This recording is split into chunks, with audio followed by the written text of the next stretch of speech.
Hello, everybody. This is Matt from Red Paw Packs, and you are listening to Ripstop on the Record. Oh, what's up, Matt? Glad you're here. Happy to be here. So, And for all of you that don't know, it's episode 28, and we got the 1-year anniversary episode, which includes who you just heard, Matt from Red Paw, plus a few other local voices, should you say, that you already know. Hello, friends. Greetings. Hello. We've got Carter, Isaac, Avery, and myself, Jameson, coming at you. And we've got a lot to uncover in this episode. But first things first, there may be one or two reasons you're listening to this episode. One, because we're all here. We get it. The last reason you're listening is because we promised prizes, and we promised not to disappoint on prizes.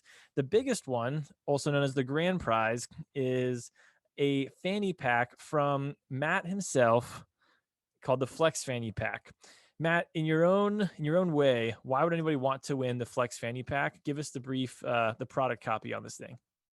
well, sure. I mean, for starters, I have to flex you guys because this one will be in outdoor ink. So we're going to have 5-ounce DCF fabric that is custom printed in wonderfully bright colors. So if you like bright colors, this will be the one for you. Each one is one of one because of the print and the nature of cutting materials. So each pack is different, and so this one will be equally unique. Now, the reason you'd want the Flex Fanny Pack is I view it as like a great middle ground between what a through hiker would want, but also what a day hiker would want in a fanny pack. So the main, probably the most important feature is at the top as a top stretchy pocket, which is big enough for a 700 milliliter water bottle.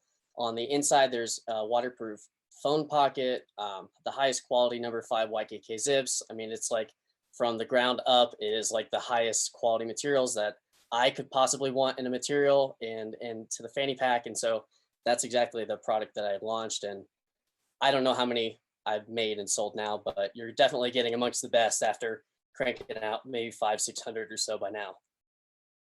Absolutely.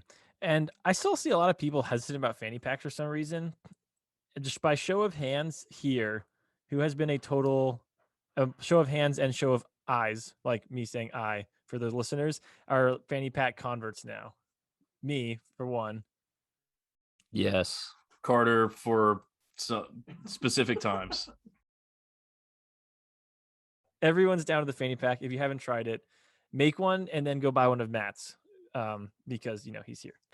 Actually, I have a funny story. One time, Kyle Baker, the owner and founder of Ripstop by the Record, told me I had a nice fanny.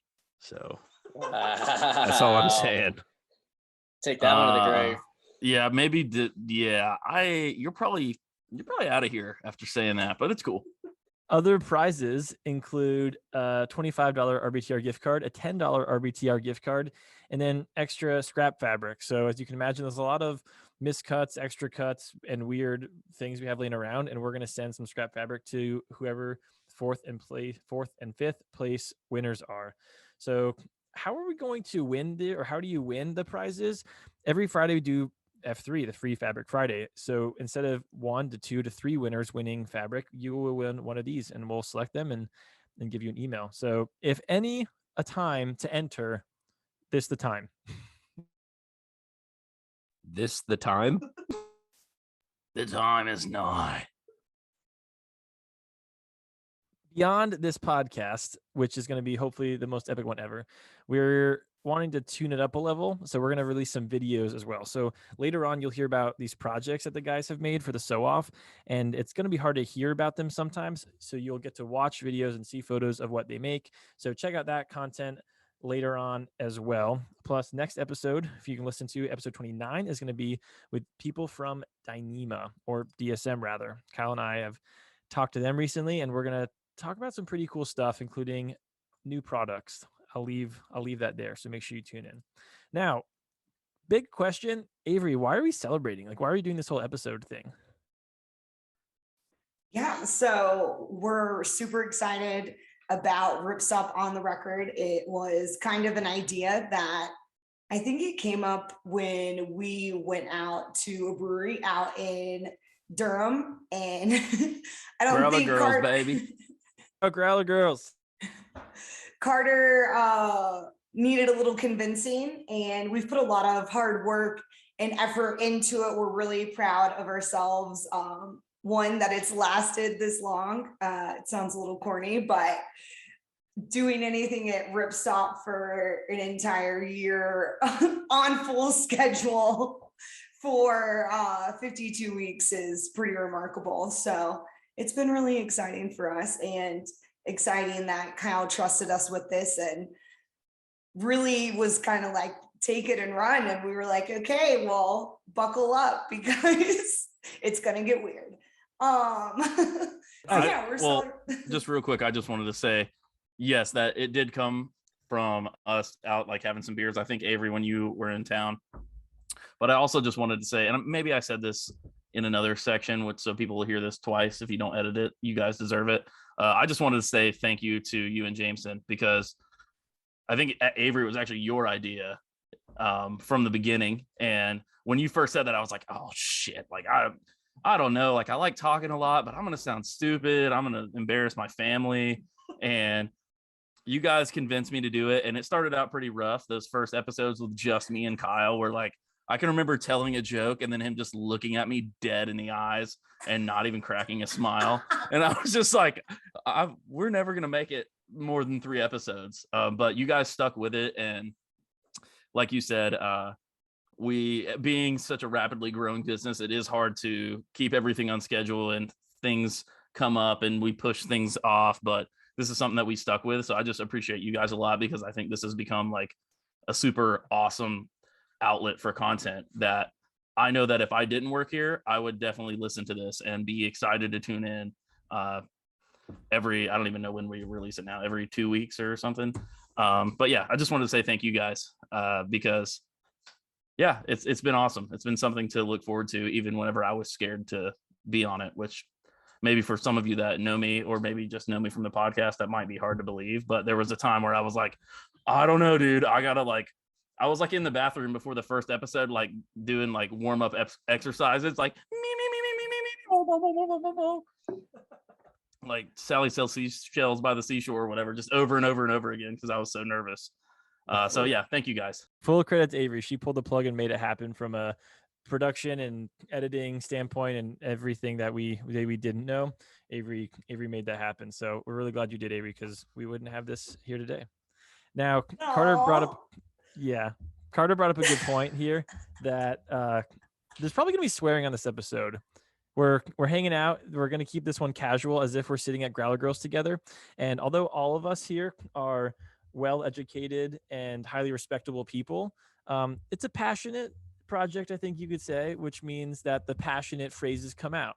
And I mean that in the most endearing way. So if potentially you would be offended or disappointed to hear language that does not align with who you are, then we will prepare you now for whatever decision you want to make following that.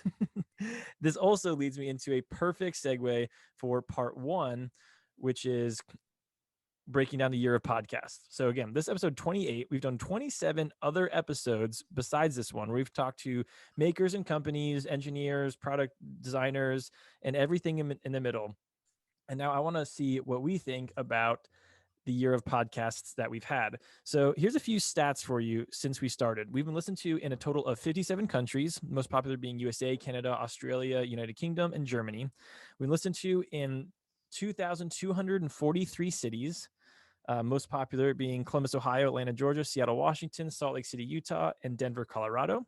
We've had over 18,000 downloads, maybe more, because I loaded that like a week and a half ago.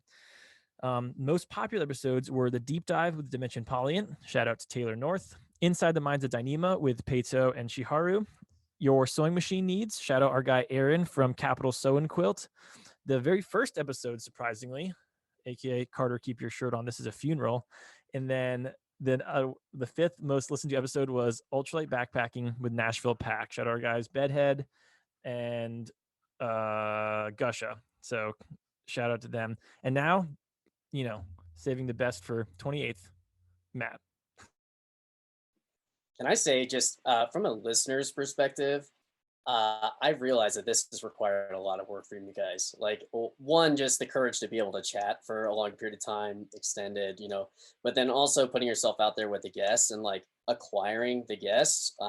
I think my favorite episode is probably the Taylor North podcast. The Dyneema one is interesting too. Obviously, I have a vested interest in a lot of those guests, but that was probably one of my favorites. And yeah, it's definitely admirable. Like I can't imagine adding like a podcasting schedule to my work schedule either. Like, let alone the mental fortitude required to do that and like successfully interview too. That seems pretty difficult. So, bravo. It is a privilege to say the least. One that we don't take lightly ever. Just kidding. No, Getting super this serious. dude's borderline stolen valor over here for the fucking podcast. Isaac, most memorable moment since you started listening to the podcast, or is there one episode that stands out? Well, I mean, just the lack of like, I like when I was asked to be on the podcast, it was like there was no ceremony, there was no like just nothing. It was like, oh, you think you want to be on a podcast sometime? And I like had just been hired, and I was like, sure, that sounds cool. Let's do it.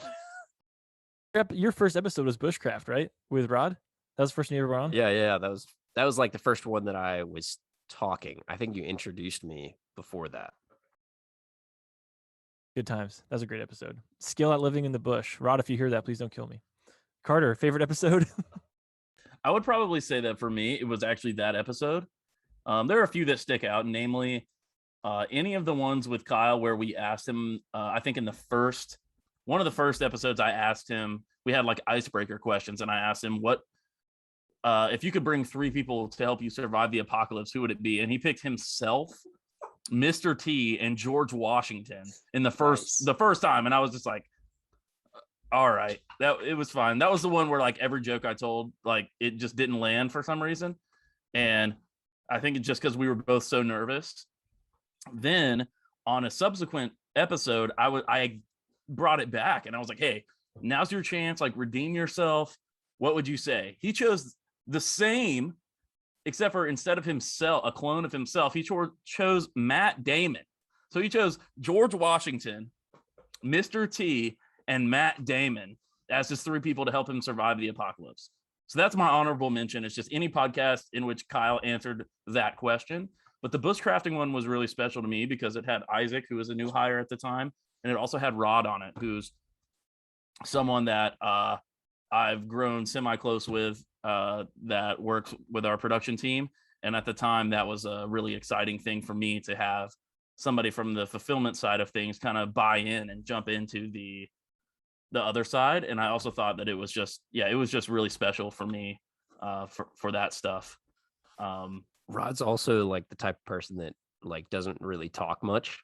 So I like got to know more about him on the podcast. Like it was the most I've ever heard him talk. And his voice is so velvety smooth. I was squirming in my chair while he was talking, dude. It was awesome. Yeah, hopefully we can have him back again sometime. But that was really meaningful to me because of that. Avery, favorite moment?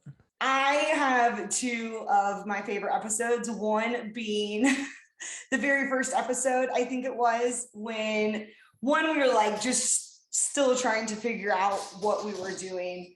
And then Kyle just impromptu started singing. Don't have to be rich to be my girl. Don't have to be cool to do my work. Heels. And I don't think I've ever laughed so hard in my life. And then I just listened to it over and over and over. But I was just thinking while I was saying that we should just start making that our intro song. Yes, he was singing podcast. Kiss by Prince, right? Yes. It was pretty fantastic. So that, and then I really loved the episode with Julianne from Wild Brush. She just inspires me a lot. I'm a huge fan of hers. So yeah, it was just great to talk to her, and we don't get to talk to many women, so it was a nice conversation. That was definitely a favorite. But also too want to say thank you, Jameson, for helping to put this episode together and being such an integral part of this podcast. And it's been really wonderful. And yeah, I just have really appreciated it, and you really carry us well. So props to you. Thank you. I choosing a favorite episode is painful, and I realized I just wrote this question, and I realized that I hate answering it already, because each one has been so unique. I mean, I know to the listener, there's probably a lot of episodes that blend together in terms of what they mean or what we talked about.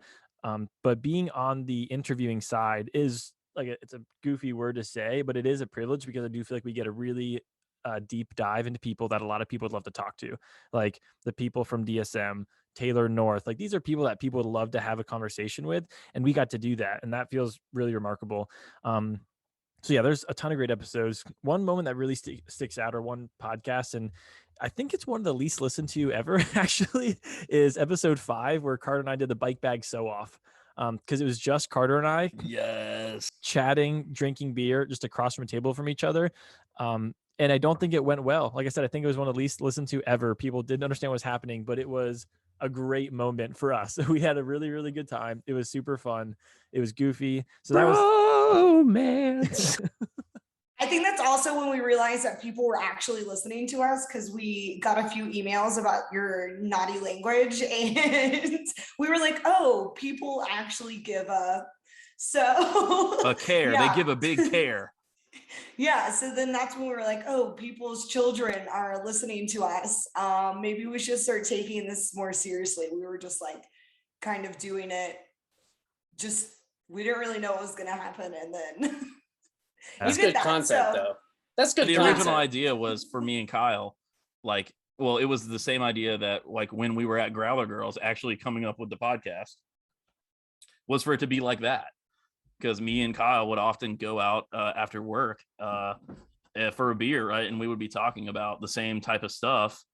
I don't think I got paid for that time, but that's a different story. But we were still, talking about that. So we kind of wanted to harness that. And I think that's where us like just kind of talking so openly came from.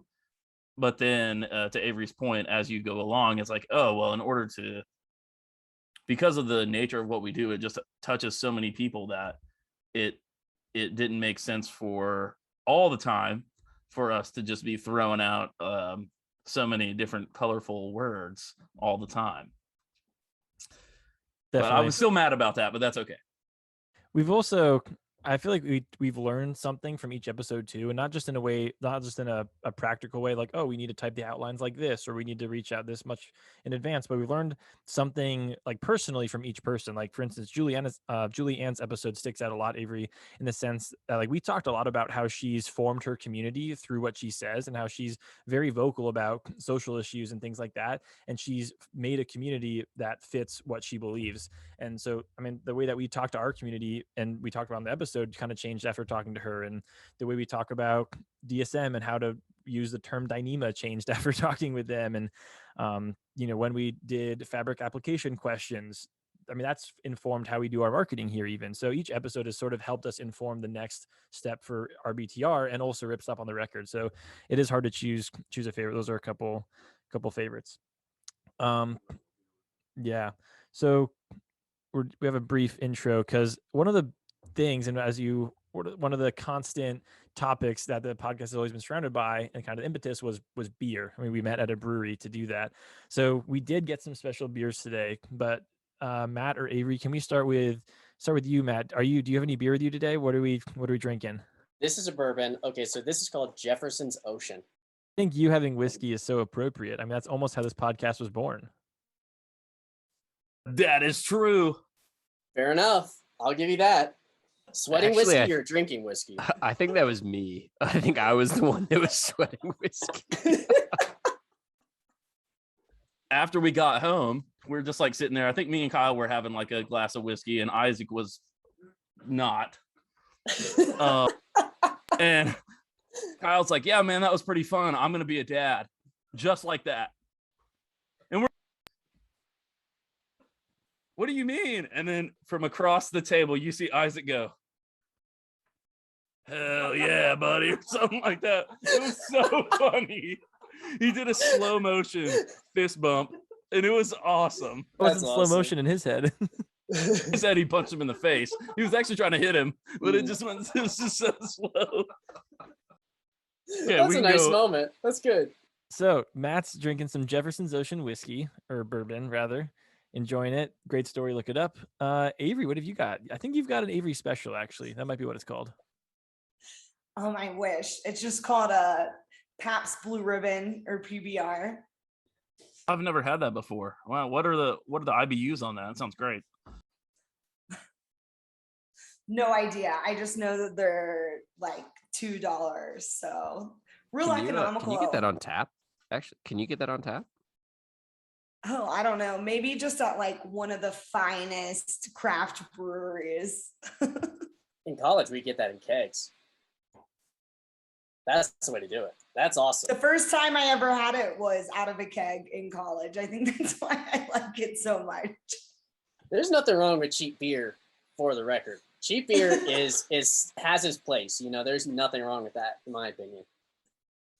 No, I think having PBR out of a keg in college is like going to Ireland to taste Guinness. You know, it's like in its natural habitat. Yep, the quintessential experience. Yeah. But it is cool. They have these new artist cans and they do a thing that's pretty where sweet. they have different artists make cans. So I was excited to drink out of a new PBR can. I expected it to be like a kindergartner drawing when you first turn it around. Doing artist cans, and it's like preschoolers. Someone who's already had 20 PBRs just scribbling with a crayon. That's what I personally would want. Yeah. What I'm having? Okay. So, well, I just had. Oh my gosh, that sounded like I was about to cry. This is so good. So, I just had. I don't know if this is backwards or not, but this is a Cool Ship Black Lager from OEC Brewing, and I think it's Connecticut. This is phenomenal. Once the weather starts getting colder, I go to the darker varieties, but I mean I love stouts and porters, but I really like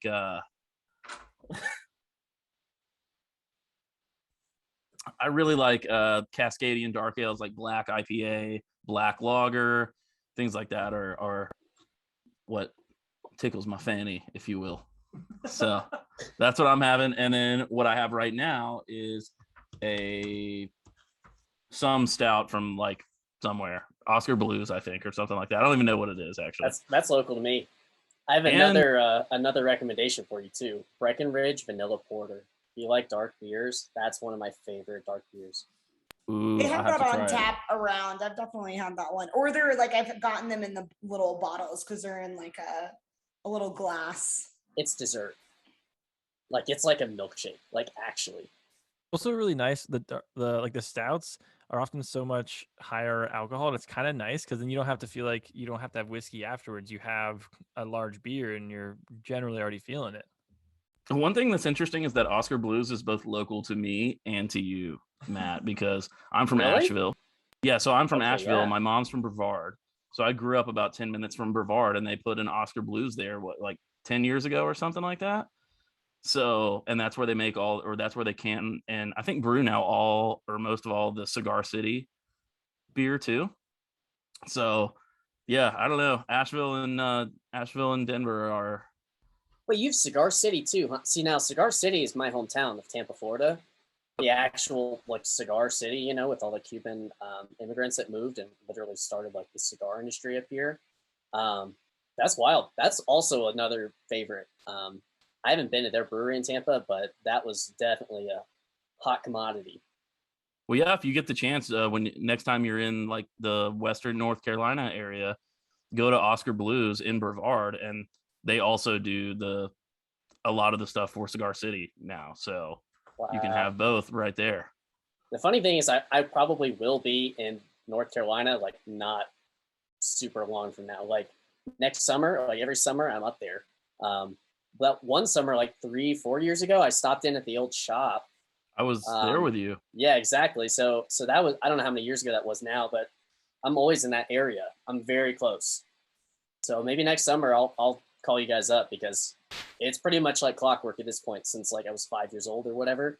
We're pretty frequent to that area. Well, definitely do, because that's if we're going to go to the mountains, that's my hometown. So I can show you around. I can take you to the best Taco Bell, Wow. that I went to as a kid. And yeah. What's next, James? Let's continue this drink train. Isaac, what are you drinking today? What have you had? Well, I'm a couple in. The first was a something from Pisgah Brewing. Oh, it's right here. Hold on. Pisgah Brewing, chocolatized Russian Imperial Stout. This is pretty good. 10.2%. Whoa. You actually don't have to read the percents. All right, now I'm on to Founders KBS, highly acclaimed flavored stout, 12%. If anybody's wondering. Oh my God. Only person wondering is your Uber driver. Yeah, I was gonna say, is Carter driving you home later? Hopefully by the time we're done here, it's like 9 p.m. So See, those are wine you guys, strengths. don't worry. That's serious amount of alcohol in one beer. Holy smokes, dude. I actually, in order to prepare accordingly for this episode, I put on their calendar because I was traveling.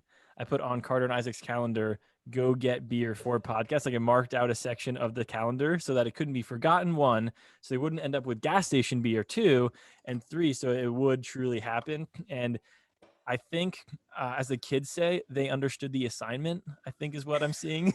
They got it right. Wow, you're hip. I'm You're also hip to the TikTok. I'm also not a huge talker, so it helps to like, get the juices flowing. Same thing like when I go dancing with my wife, I'm not like the greatest dancer until I've had a few drinks, and then I'm like the best dancer on the floor. So cheers. I'm glad you have fun. I don't think that's true. I think you Let him dance think the it. same. The only person that has a different perspective is yourself. But 10 that's times more enough. confident. Yeah. I mean, that's all that matters, right? yeah, exactly. Unless you get kicked out for just poor performance. I have the Casita Cereceria Cake It Easy White Chocolate Cherry Almond Cake. And if that isn't the longest beer name on earth, I don't know what is. But it's delicious. 6 times fast. And we 6 have times more to come. fast. I picked it because Casita is an awesome brewery out of Wilson. Wow, puberty is awesome, guys. So I had to practice saying that brewery name 4 times before I said it on the podcast. I just kept on reading my beer there, trying to get it right. Casita Cerveceria. That's my voice double. So, on That that was in note, Korean. on that note, that wraps up part 1 of A Year in Podcasts. I'd love to hear your all suggestions. We've gotten a little bit of beer, a few beer comments in the past, but I'd love to hear what other people would like us to try. We are not beer connoisseurs, but we'll drink anything, as you can tell by Isaac's comments. And Carter's brilliant at tasting beer, and I'm along for the ride. I'm entertaining enough, I hope. I will send you a Ripstop by the Roll gift card if you send a really delicious beer that I love, and I promise. I followed through on that in a previous episode with someone sending a picture of their Crocs, and I will do it again. So if whoever sends me the best beer recommendation, I will absolutely hook you up, and I promise that. And the team will make sure that I hear about it. So let them fly, and if it sucks though, we'll actually dock your account. So don't send anything bad. You'll pay more for shipping. You get a I credit promise. card charge Yes. right away. Yeah. We will steal your identity if you if you send in something bad. Like, sorry. That had to be a highlight of the podcast for the last year. I forgot about that. I can't remember the exact question, but you said like, send me a picture of your Crocs in a hammock or something, right? Yeah, because I don't even know how we got on that subject, but someone did that, and I promised that I would give them either a discount or a gift card or something, and they followed through. They even put it in 4-wheel drive and mentioned that it was in 4-wheel drive in the picture. So I had to hook them up, and that's how we develop trust here. So I want you to know this is, the second part of that. I will come through on my promise. I'm glad Love you it. followed through. That's a good thing to hear. So part 2, Did you just salute? Well, I was saying follow through, like, forward and beyond, like Buzz Lightyear or whatever. Why would I salute, dude? I already Valor. made fun of Jameson for stolen valor. Stolen valor. You think I would just do that? especially without my uniform on, because all I do is go out on missions. To get that Okay. discount at AutoZone. Yep, I hear you. Pay was $2 off, bitches. Part 2 is the state of the DIY nation. So when we had a pre-conversation for this episode, we all had kind of separate topics on what we wanted to cover or what we'd like to see. And kind of the first question here was, what are things that we'd like to see, or where's DIY going? What's going to be new on the DIY market in the next couple of years, 5 years? And what do we want to see more accessible for makers at home? So let's start with you, Matt. I think you touched on like environmental fabrics or fabrics that are in a more sustainable phase. Elaborate on that more for us. Just tell us what you're thinking about the future of DIY. Well, if I recall, last time you said you had some, some secret developments you couldn't talk about or whatever. So I don't know how much I should chat about that, but I do think that is a nice thing. Like reusing our waste and turning that into textiles. Like, I'm a big fan of that, even on not, frankly, some crazy environmental nut. Like, I definitely do my part, but I realize the limitations of being one person or whatever. But like the fabric mills, I think that is a huge opportunity for improvement. I do actually have an addendum. I thought of something else. Now, what if you could help people with large scale printing of their patterns at home? Because sure, there are a bunch of companies that will do like, Bag Buff or myself or whatever that will provide you some tutorial and some big graphics file from Illustrator, and that, okay, here's your pattern, great. And then you have to find some person that's local, and that's not particularly difficult. Like, I have a great little printer, small business guy that I support here in Boulder, but like, if you could somehow find a way to do custom uploaded large format printing for the DIYer at home, I think that'd be super killer, because that would save people a lot of time and frankly just like give you way more precision with your DIY projects at home. And I don't think that, there are free programs for people. So it's not particularly out there to think that people could do that as a first-time DIYer either. So that's my idea for you guys. Now, if you turn that into $1 million revenue adding thing for your business, I don't expect anything, but I would like access. We'll have you on another episode in the future. That'll be your payment. You definitely won't get anything. I just wanted to say that now. Oh, I'm But happy to give you guys ideas. I do think that kind of follows along with what my answer was.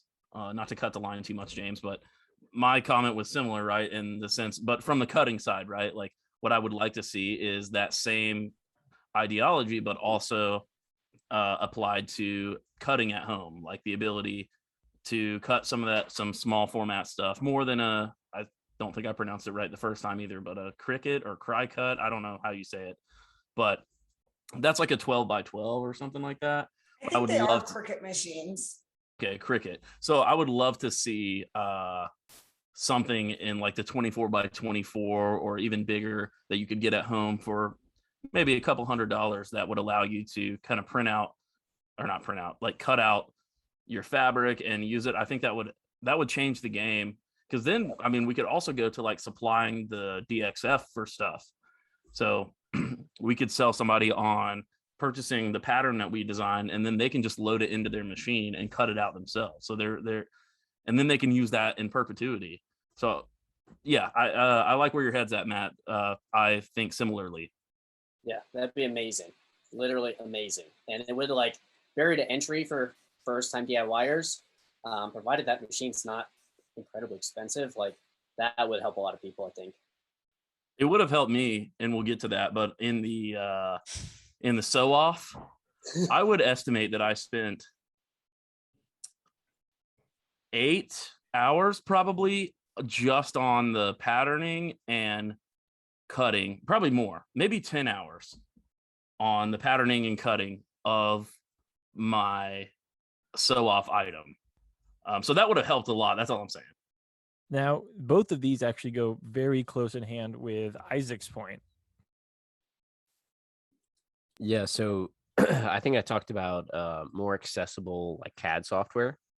And I mean, obviously, like with what Carter just said, like providing DXFs to customers, like that goes hand in hand with CAD software, especially textile specific CAD software. Like, you can take that DXF, and in most 3D CAD patterning softwares, you can just, import that in, and then you can resize it, you can nest it for different sizes, you can do whatever you want. And that would just be, if you have the ability to alter your patterns, then take your patterns to a cutting software and then print from home onto that fabric, there's no limit to what you could do as a DIYer. About this too is I've used ZipWorks pattern maker recently in the last month or two, and one other I think Learn MIOG also has one phenomenal program. You can go in and put down what you want to make, and they'll list out a pattern for you, and it's awesome. But the biggest dilemma there for anybody that doesn't know is you get this pattern that's excellent, but you need to go take that from your computer and go put it onto paper or cardboard or fabric. And these are really specific dimensions. I mean, they give you something down to you could do down to the centimeter or the millimeter. So it's a very specific dimension that you want to recreate with a Sharpie and paper, and it inevitably ends up imperfect. So being able to, I'm imagining getting that template and then being able to get that template cut out perfectly. And that's kind of the combination of what yours, Isaac, with the having the ability to import that to a software, and then what Carter Matter's saying to take that software and then get it into a final product. Is that right? Definitely. I think it's funny. The more experience you get in patterning and creating things, the more you realize that the hard part isn't thinking of the thing to make. It's actually, and it's not sewing the thing. Like, those skills basically are from the beginning. You figure out pretty quickly, all right, this is how I sew a straight line. It's actually in the meat of doing the thing, like cutting the stuff out or drawing it out. That's really difficult, especially for someone like me who is incredibly, I don't know if this is a word, but inartistic. I am not, I can't draw. So I don't have those type of skills. So even transferring that into drawing patterns can be difficult for me, because that's not I have a ruler, but other than that, I'm not very gifted. I can't just sketch out what my bag's going to look like freehand, or it'll look like, I shouldn't even say what it would look like, but it would be bad, very bad. I mean, that's how a lot of people start, though. Yeah. But how do you think, so my best artistic ability is drawing the really cool flames on a Hot Wheels looking car. Define I'm cool. great at that. Some looped lines, it kind of looks like a flame. Did you make the S in elementary school with the 6 lines and then you connect? Yeah. Okay, well, then that is the most artistic. Don't sell yourself short, bud. Okay, well, that's the extent of my artistic ability. But just imagine how I felt going to the Wilson College of Textiles at NC State University in Raleigh, North Carolina. One of the most not a sponsored plug. One of the most premier textile schools in the nation, being surrounded by all of these students who could draw up a full outfit with every notion and detail annotated on their sketch. And I'm just I can draw a car. This dude has Slender Man with flames. It's like a stick figure with just flames and 2 S's. Was that a requirement? Was that a skill that they were expecting you to be able to do with great success, or is that something that they were going to teach you to do? Or how did that play into the degree of textile engineering? You know what I mean? So most of it was after a certain point, we were we just moved over to CAD software. So it sketching wasn't necessarily a requirement, but there were electives for 2D and 3D drawing that I strategically got out of by taking other classes, because I don't have any artistic ability whatsoever. So from my experience on the business side of things, so Justin, who is our customer service lead, but also our graphic designer, I have more experience in CAD software because in 2017, we got the laser probably 3 months after I joined on. So one of my first tasks was creating the laser business. And so I started building 2D design at that moment. So it's now been almost 5 years that I was working on that. And Justin has been a graphic artist for years. He's educated in that field, and he took over doing that when I changed positions around April. And immediately he was like 5 times better, just because he is artistic. So like, even though it was just tracing out lines or drawing them, it came so much more naturally to him than it did to me. And that's something that I think I can appreciate in what Isaac's saying, is that I totally understand that. I look at Justin making the same DXF for a customer. It would have taken me like 6 hours to build that. It takes him 1, just because he already knows how it looks in his head. And I am not that. I do not have that. I can, however, sing a TikTok song, which does give me some artistic ability. That reminds me of some of our episodes in the past, Avery, where we were talking with, I'm going to forget who it is now, but the balance between like the art side and the science side of making, where it is very numbers driven and these things need to align. And there is a science and kind of a formulaic side to it, but it's also can be very like flow state, artistic, like how the lines match, how things match up. And it really is a cool balance, because one thing that we talk to a lot of makers about is how they got started in making, or what their background in developing products or creating something was in. And I mean, some people mentioned, I think Julianne mentioned like Legos. She was a Lego kid growing up, where designing and making things was part of her background. Or even people like our adventure sponsors that we talked to in Colorado, Kate and Aiden, who they were like, yeah, we just like projects. Like a couple years ago, we picked up pottery, and after this, we want to renovate our homes. And they don't. It's more of a mind. A state of mind for them of creating and being a part of creating something. And it's kind of a cool balance, because a lot of people we embody that through making gear, but how we get there is very, very different. Yeah. And I think that a lot of the people that we've talked to, and a lot of us can relate, that people who are making their own gear are problem solvers with some kind of hand hobby. I know it sounds weird, but like Lego kids, like building things with your hands. Everyone is like, I took home ec in middle school or high school and started sewing. We had a few people say they made Barbie clothes. So it was just really being that problem solver and having that kind of like hands-on experience. Like, I will also say I'm not great at drawing, but I am the kind of person that, like, going back to my Christmas stockings, like I just took out like a giant cardboard box and like freehanded a template and just like envisioned it and saw it. But I'm not really a drawer per se, but I am more of like a hand molding person. Like, I want to like make pottery. I can draw you a real nice stick figure. Like, I can definitely do the 6-figured S from the 90s. We got that down, but like, I majored in photography. Like, I like manipulating things with my hands, but I'm not good at drawing them out. But it's a challenge for me, for myself, for the next year, because we do like cool custom printing, and I've seen a lot of people come out with really awesome custom patterns.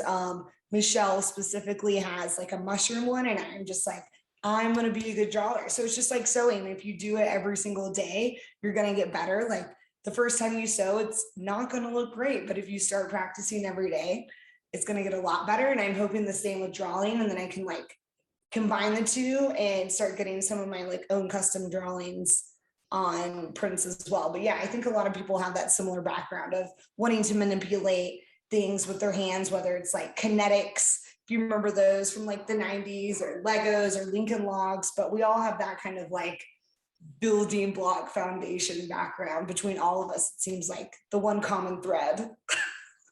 Can I show you guys? Oh, I was gonna say, can I show you guys my pre-production, like how things kind of start with me? And I have the sheet in front of me. Like, it's, I don't know how much you'll be able to see, but there's 2 sides. Of course, it's going to be mirrored reverse, but you'll have one side that's like a basic sketching side, and then another side that's like basic notes and dimensions. So this isn't even how my final project turned out, and it's horrendous. I'm not a good drawer at all. And I was like, oh, well, you know, what do I want the basic shape to be? And I did 2 different shapes on the first one to kind of see what I liked. Then I was like, oh, well, there's different ways to lash together all the different straps, et cetera, et cetera. Then on the other side, I was like, well, there's some different notes I need to make, like the things I'm going to include, the different measurements to do so. And like, that's how things get born with me, is like, I'll take just a regular sheet of paper and then I'll go to immediately trying to get down any ideas I have onto a dumb sketch that takes 5 minutes, because I'm not good. I don't expect it to be good. And then I'll just make notes of what I would like to change based on how that first sketch looks to me. Yeah, so that's already, both of you guys sound like the people that actually know how to draw, and you're like, yeah, but like I suck at it. Like, seriously. Both of those look better, except for Matt. I am questioning the phallic member you have in the middle left. I look Changed in the final design.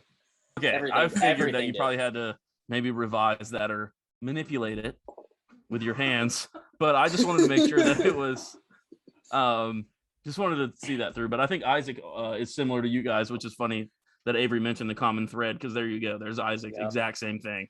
Yep. Oh my God, that's so cute, you guys. I didn't draw shit for mine. I just want to let that be known. Really? Nothing? Couldn't. So I started to try, and then wait, should I go into this now or should I wait until sector 3? Okay, I'm gonna wait, but I would wait. I think that's a good segue to Matt to go into his project. okay. There's one more thing I want to say that I think coming off of the artistic side of things, the area that I would love to see DIY grow in, or there to be more potential, is for seam welding or RF welding or taping. I really like the aesthetic side of making your own gear. That's something that's kind of important to me, is that whatever gear I make is generally because I don't like the look of something else out there.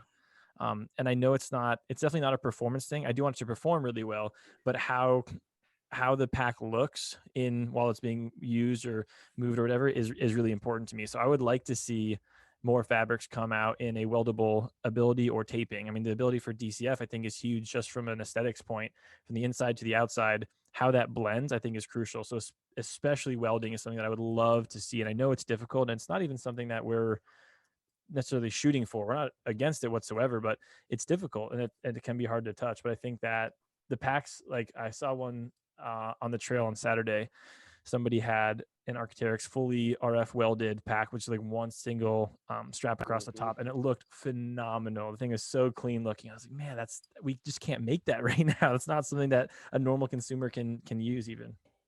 Find us a cheap welding kit. Like put us together the DIY MYOG welding kit that gives you the iron, that gives you that, hopefully cheaper material. I don't know exactly the cost of this, because that's not something I've looked into much, to be honest. Although I do, like you, admire the aesthetics of it quite a bit. I love really clean lines. Like I want, for instance, there's this pack behind me. That one I made that has a full wraparound pocket. Like there's a whole pocket there, but I wanted that one to be something that looked really, really clean, where the water bottles and everything inside the bag would look the same, whether there's stuff is stuffed inside of it or not. But that one's not really functional. Like it's not really one I would take on the trail. So bridging that gap between being something that could be fully functional, also looking stunning all the time is definitely a personal MYOG goal. And I think that comes with welding. So product plug here, if you are interested in some fully tapeable, heavier weight fabrics, if you're a bushcrafter or tactical type person, you can go check out X50 Tactical from X-Pack on our website. It's live now. Good work. You're learning your stuff, Isaac. Can I ask you a tech question on that material? Is that material any different? Like, so I forgot what vendor I purchased it from. Unfortunately, it wasn't you guys, because you just launched this X51 black multicam X-Pack, with the plastic PET lining on the inside. Is that different from what you guys are offering now, or is that pretty much the same? So it's the X51 actually has a 1000D Cordura face. Oh. And the X50 has 500D Cordura face. All the layers are exactly the same, other than the face. They still have the Aramid X-Ply, and then they have a 0.5 mil PET backing. But yeah, the face is the main difference. Okay, sweet, good to know. Cool. Now, there's one final little bit of part 2 where I want to touch on future products for Ripstop by the Roll. And luckily, we have just the two guys to talk about. to talk about that with. But I'd like to do some reasonable foreshadowing of what the next foreseeable future for Ripstop by the Roll looks like, and what we're doing to help DIYers and makers make more and do more and have more.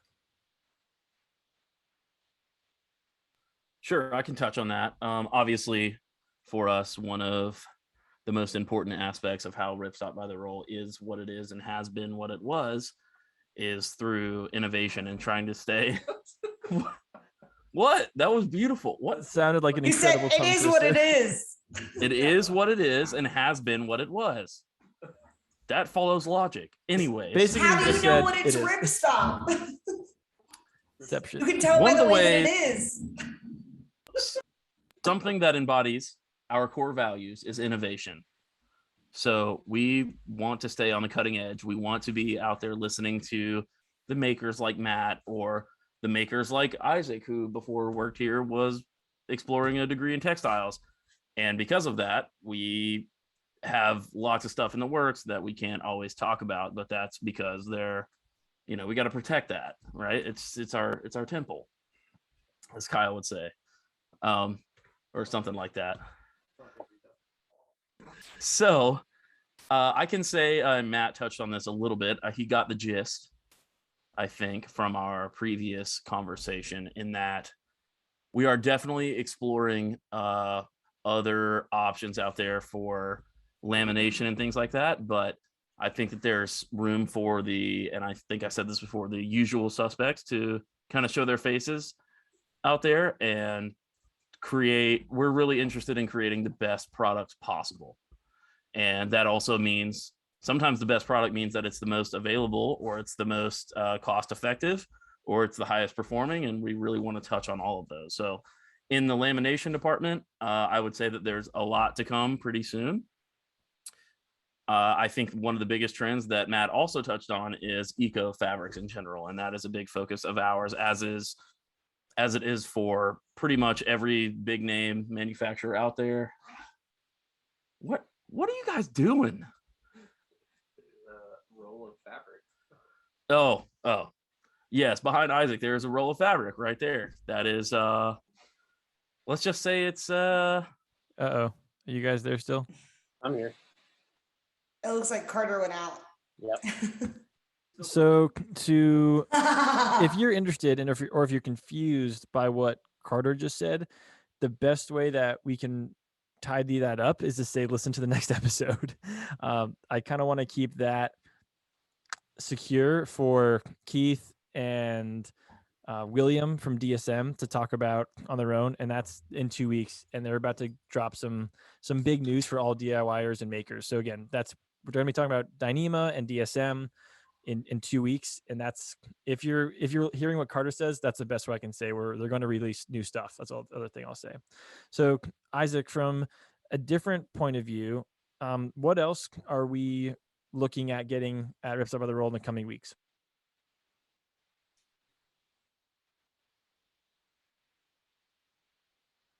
So there's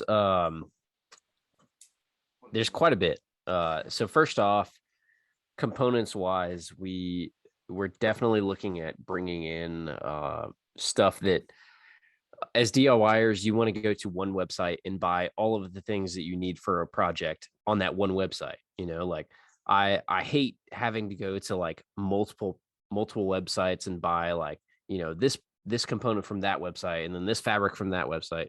So we're really trying to focus on bringing in the items that will allow our customers to buy everything they need from us. And so with that being said, we just got a huge shipment of plastic components. So a lot of new buckles, a lot of new like G hooks and slit clips, and like all this stuff that a lot of our customers are using in their projects, because I use them in my projects also. So like it's stuff that we know people want, and stuff that we have been trying to carry for a long time that just hasn't happened until now.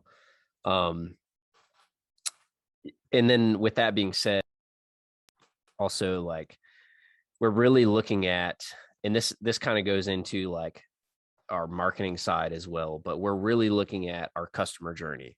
So in addition to like the fabrics and the components that we sell, we really want to try and focus on the specific items that our customers want to make.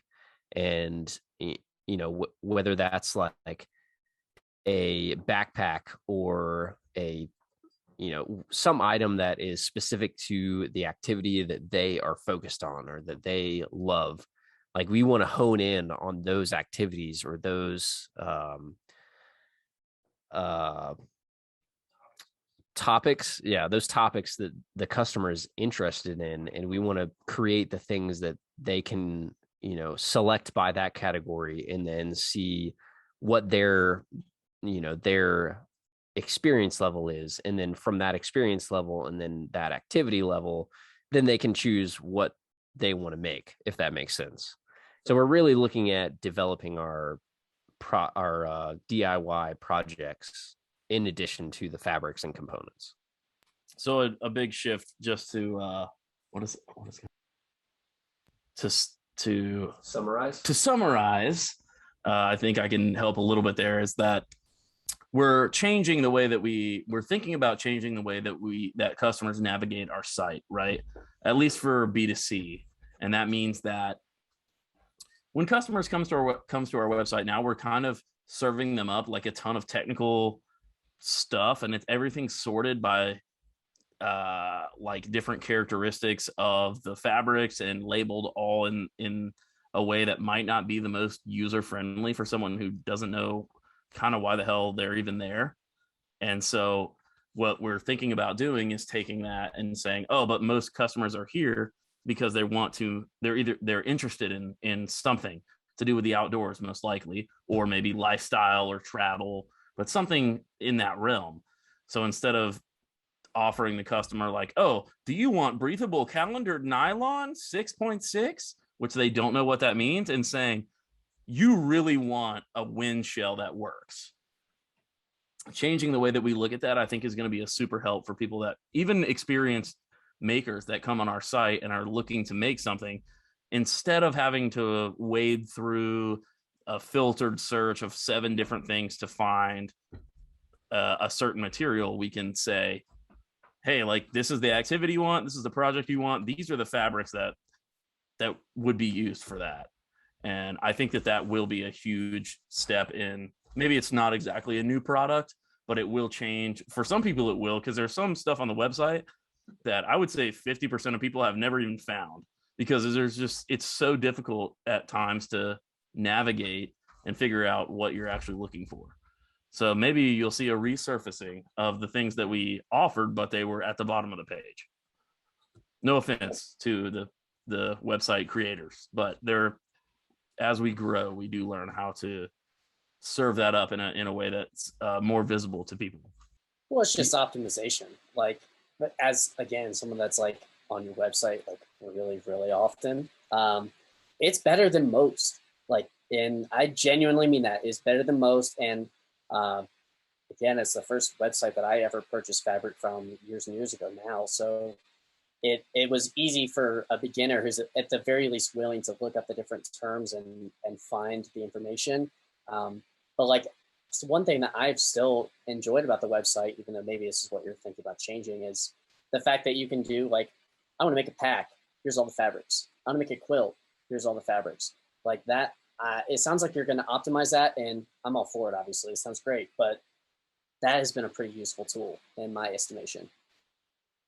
One of the best podcasts I think that we did from a extra user or an external user perspective was the product or the life cycle of a product episode that we did with Carter and Isaac, where we chatted about what happened with the products and how they went from the spreadsheets to the sewing tables. And I think to sum up all of this, to say that we're optimizing that process to understand what it is that Matt's actually looking for and getting it to Matt sooner, faster, with a better product instead of guessing.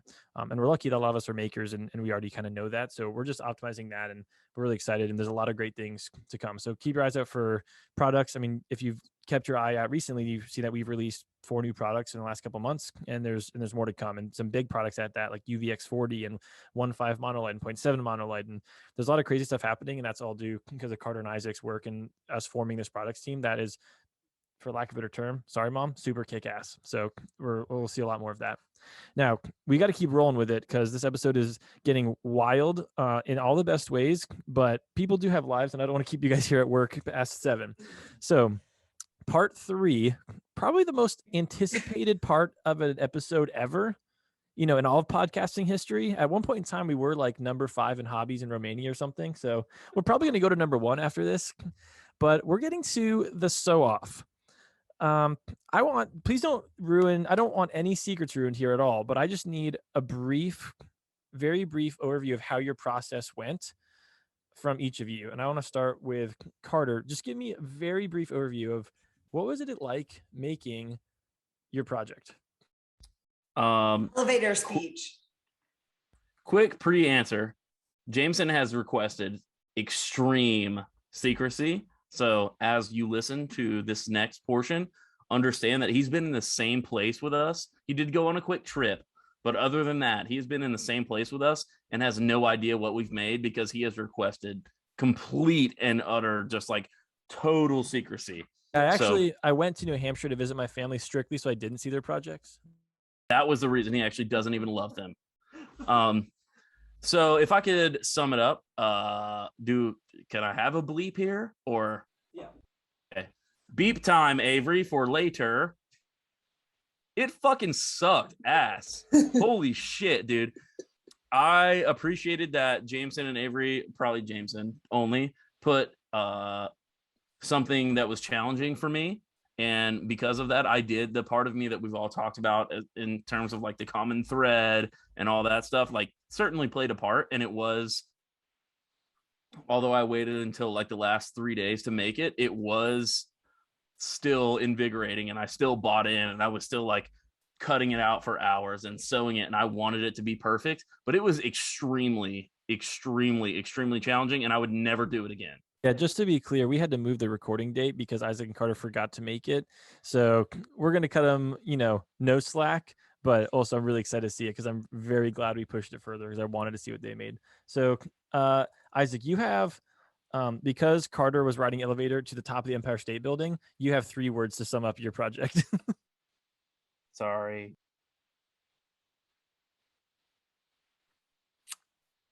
Pass.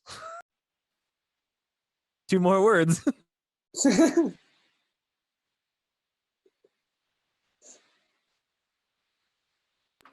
Not bad. If you don't have the best sling bag ever, then I'm disappointed. Matt, Isaac's like, I say, it was the worst thing I've ever done. I never want to do it again. It was so difficult. Isaac goes, pass, not bad. I think he's had a few beers. I've seen, not to call anyone out, but y'all are going to all need an Uber home after this. Wow. Oh, I'm still attentive and I'm still upset that I had to make this fucking thing that I made. So Are you pissed that I mentioned this to you? That I mentioned this idea of doing the sew off challenge? Like, are you upset now? you will actually never be on another episode again. But I'm not mad. Wow. That was someone else. Kyle made that decision. I blame him. how did your sewing process go? Well, it started in the sketch and the random notes, of course. So I had to make a dog pack with no buckles, and I've made more 2 than dog 3 packs words. before. Oh, that's all I get. Okay. It's a haiku, Here's dude. how it went. Pain in the ass. Those are the same word. The ass is Spanish for Yep. the ass. Yep. That's all I Yeah, get. it's Just just 3 one words. You want to change your words, Isaac? Or are you going with that? No, I'm good. Final answer. So let's roll with you, Matt. Pain in the ass. And to Yep. reiterate, Matt had to make a pack, a dog pack, but without the use of buckles. Now, we're going to get into the nitty gritty. Everyone needs to know what you made, well, the design of the actual thing, what materials you used. Be brief. We'll show a picture so they'll dig it up later. But let us see it. Let us actually have the final review. Okay, well, I've actually got a list of what I used The too. review. Do you want a whole list of the materials, or should I just show it to you? Show it to us, baby. Dude, Dude, that is awesome. Here, oh. let me fix this. Let me Wow. I love that Okay. it's in the original orange Red Paw box color. Yep. I went with the classic. I didn't want to make the mistake of doing a new textile that, like, I knew this worked. This is what the past dog packs have all been made out of. It's tough as nails. Lucy has scratched it a million times against trees, rocks, like you name it. So I was like, okay, pick something that works and you know it's going to work, no question. So Is that 210 grid stop? it's 210 grid stop, HDPE grid stop, burnt orange, my classic favorite color, of course. There's two portions here. So the top is like the saddlebags. So I use the 210D, and then there's the Triple H waterproof zippers. That's not my normal zipper choice, but I thought that'd be interesting to try out with the beam pullers. So it's really easy to put a finger in here and pull the zipper super easily. Another thing was this 9.3 ounce mountain reflective material. That was my first time even touching this stuff. I'm very impressed. Like, I shine my headlamp at this and the dog lights up. You see the dog very easily, which, you know, knowing my dog, she's running around camp in the middle of the night. So like, this is what I needed. And then another thing, I wrote it down, the 5038 type 4 poly replica webbing and 1/2 inch orange, burnt orange to match, of course, had to do that. That's my first time seeing that webbing too. And I'm really impressed. The color match is excellent. Like, I'm really stoked on all the matching colors. I even used orange thread, the burnt orange Gutterman thread. So I went all out. Normally I just do black thread on everything just because that's what makes sense in a production setting. For this, I was like, okay, I'm going to whip out the all color matching orange for Lucy.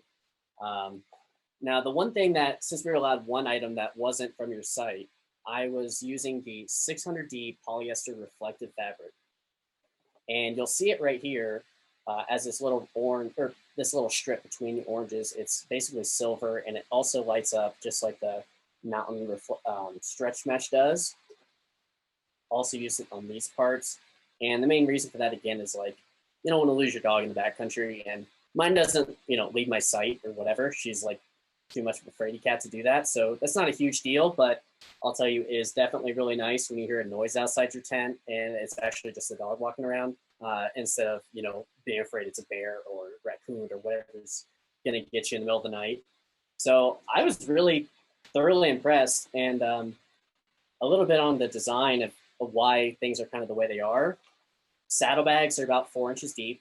I don't put that much in the saddlebags. I feel bad making my dog carry too much, and I'm willing to like put that physical strain on me instead of her most of the time. So I try to avoid it. But anyway, this is enough for like her dog boots, her bowl. Let's see if I have that in here. Her dog bowl is a fuchsia DCF bowl, seam taped. This is an Outdoor Ink product, of course, so I had to bring that out. But I have really minimal things in here, and the construction kind of reflects that too, because my dog is a long-haired dog. She has a lot of fur, so she gets hot. And when she's hot, she's breathing really heavily. So in order to mitigate, you know, the background noise of heavy breathing, which is like my daily soundtrack, I decided to use the 1/8 inch spacer mesh for this whole bottom portion of the saddlebags. And you may be thinking, is there anything else? No. If you open the zipper pouch here on the side, it is just the 1/8 inch spacer mesh. So since this isn't a production design, I decided to do something kind of experimental. And I was like, well, my dog breathes heavy, so I want to make sure the pack is breathable for it. So that's pretty much how I did it. And the bottom is basically the same way. There's just one layer 210D. Again, the poly webbing, logo patch, of course. And then the 1/8 inch spacer mesh. I didn't use any foam. She's not carrying that much weight. You know, she's 80 pounds, but I make her carry probably 5 pounds at the max. So I figured that, you know, it doesn't require the foam, even though maybe in a production setting or from the competitors in the production setting, that's what they'd be using. You just So- discovered that Carter's dog could fit in your dog's backpack. Oh yeah, our other dog could fit in one of the saddlebags. Little 6-pound multi-poo Zoe, she could easily fit. I mean, but this is only about 13 inches long. It's not huge, but it's enough if it was a multi-day trip to fit all the food and perhaps the water. And perhaps the last thing is this. I mean, the stretch pocket, what I find myself doing really often is keeping a leash on the pack. But in a lot of places here in Boulder, you don't need to have your dog on a leash. I pay the Boulder dog tax of $20 a year, and without any verification from the state, they're just like, oh, give us $20 and you can have your dog off leash. And so, of course, I do that. I'd be a fool not to, because she pulls my shoulder out. So sometimes you want the leash. Maybe you see a moose like I did last weekend, or mule deer or whatever. So you want it to be kind of quickly deployable. So all I do is I have like a 6-foot leash. This is another one of your products. I forgot what it is. The 1-inch poly webbing, burnt orange, matches perfectly with a little elastic here, so that when you pull it, you have a little bit of give. And then all I'll do is I'll just stuff it right in here while she's wearing it. And I can stuff other stuff like dog waste bags, or even the bowl, or like small accessories like that, stuff that you kind of want during the day. So yeah, I spent a while thinking about the design on this one. I was like, yeah, I've done 2 previous dog bags. I didn't want to make one that wasn't going to improve on the last ones. And based on the harness system, which is like kind of a funky design that fits, this is her chest where the logo is, and then this goes behind her legs with kind of a V-shaped webbing design. How'd you get it to close without the buckles? Let's see that. It's all ladder locks. So up here, there's ladder locks attached to the saddlebag portion. So ladder lock here, another one here, and then another one here. And then once you put this over her neck, then there's 2 pieces of webbing. Well, it's actually the same piece, but it's in a V and Bartek down. You take that and just thread it through, similar to having like a vest strap. Because you mentioned that to me, you're like, oh, I wonder what the dog vest strap pack would be like. And I was like, well, I experimented with like 3 or 4 other ideas and like threw away other prototypes because of it. And I ended up just landing on something really simple of just having this V shape on the harness and then going to 2 ladder locks. So in a production version, definitely I'd be using buckles, like no doubt, right? Like that'd be so much faster, but it actually worked super good. And I trail tested it last weekend. So she beat it up on like an 18-mile overnighter and, hit rocks with it, just wore it the whole time, and didn't carry too much, but carried enough to, see how it would stay on her. And I was really surprised with that V portion with the 2 strands of webbing to these 2 ladder locks, kept it really stable. So I'm pretty pleased. It looks beautiful. So I'll kick off the questions, right? Because there's got to be plenty for all of us. What would you say was the most difficult aspect of the project outside of the obvious omission of buckles? Sizing, 100%. And that's so dumb because I measured my dog, and I was like, okay, here's my measurements. I wrote them down in that little sketch sheet. And I was like, okay, great. I'll digitize the pattern. I got the pattern printed. I was like, this will be totally accurate. First try, no question. And then I made it, and then I put it on there. I was like, this is way too small. This didn't fit at all. And so I had to recycle a little bit, and maybe this shows off my workmanship. Maybe I shouldn't show you, but there's see these orange stitches right here. So I made the saddlebag portion, but this middle portion was just way too small. It was like maybe 3-inch. And so I moved it to 6 3/4 inch. And that was the magic size for the top of the saddlebags, to keep them both down and kind of level so that they don't go like this while they're on her. And one is at the top and one is at the bottom, which is like the main trope that I've seen with dog bags. So I would say that was the hardest part. Otherwise, I was kind of familiar with the project, even though I hadn't done one as intricate as this. So that was the hardest part, was getting that sizing right and the balancing right. Really impressed with the contouring you did on the chest piece there for the underside. Specifically the one right there. That one, that X shaped, I don't even know what to call that, but that's a tough cut. I mean, it's also a tough measure to get to go under the neck, around the shoulders, down the rib cage, and around the legs. I'm really impressed. That is solid. When people see that, they're gonna be impressed. And the way this is possible, like to have this contoured shape, and you could have done a couple methods, I suppose. Basically what I did was I got the right pattern size, and then I cut out the spacer mesh and the 210D, and I stacked them on top of each other the orientation I wanted. So the whole side of the spacer mesh towards her belly, the 210D out towards the ground. And then I put 3/4 inch nylon grosgrain webbing, well, not webbing, just the ribbon, and use that as a binding. Generally, I don't recommend that. I would say go to 1 inch for binding because 3/4 inch is kind of difficult to do. And I did this whole thing by hand, which, as you can tell, it's not an easy shape to do that. So I recommend 1 inch to anyone who would ask, but I use 3/4 because I thought that would rub her less. And that's kind of one of the issues I've had with the past dog packs is webbing will kind of rub, like in her underarms or armpit areas, basically, and give her like matted hair. So that was something I wanted to avoid, and that's why I kind of chose this wacky shape and had to do this ribbon on the outside. So my question is more like design focused, and this could probably be like a plug for your, if you adopt this into your product line. But what would you say sets this dog pack apart from other dog packs that are available on the market? Well, I think for starters is the exterior fabric. Like the only competitor that I know, and maybe I'm showing my hand here a little bit, but the only competitor I know is Roughwear. And also Brown Bird Gear, they're another cottage company. I admire both of them for the things that they do, but I haven't seen anyone use these UL textiles. Both of them are using like kind of run-of-the-mill Cordura style materials.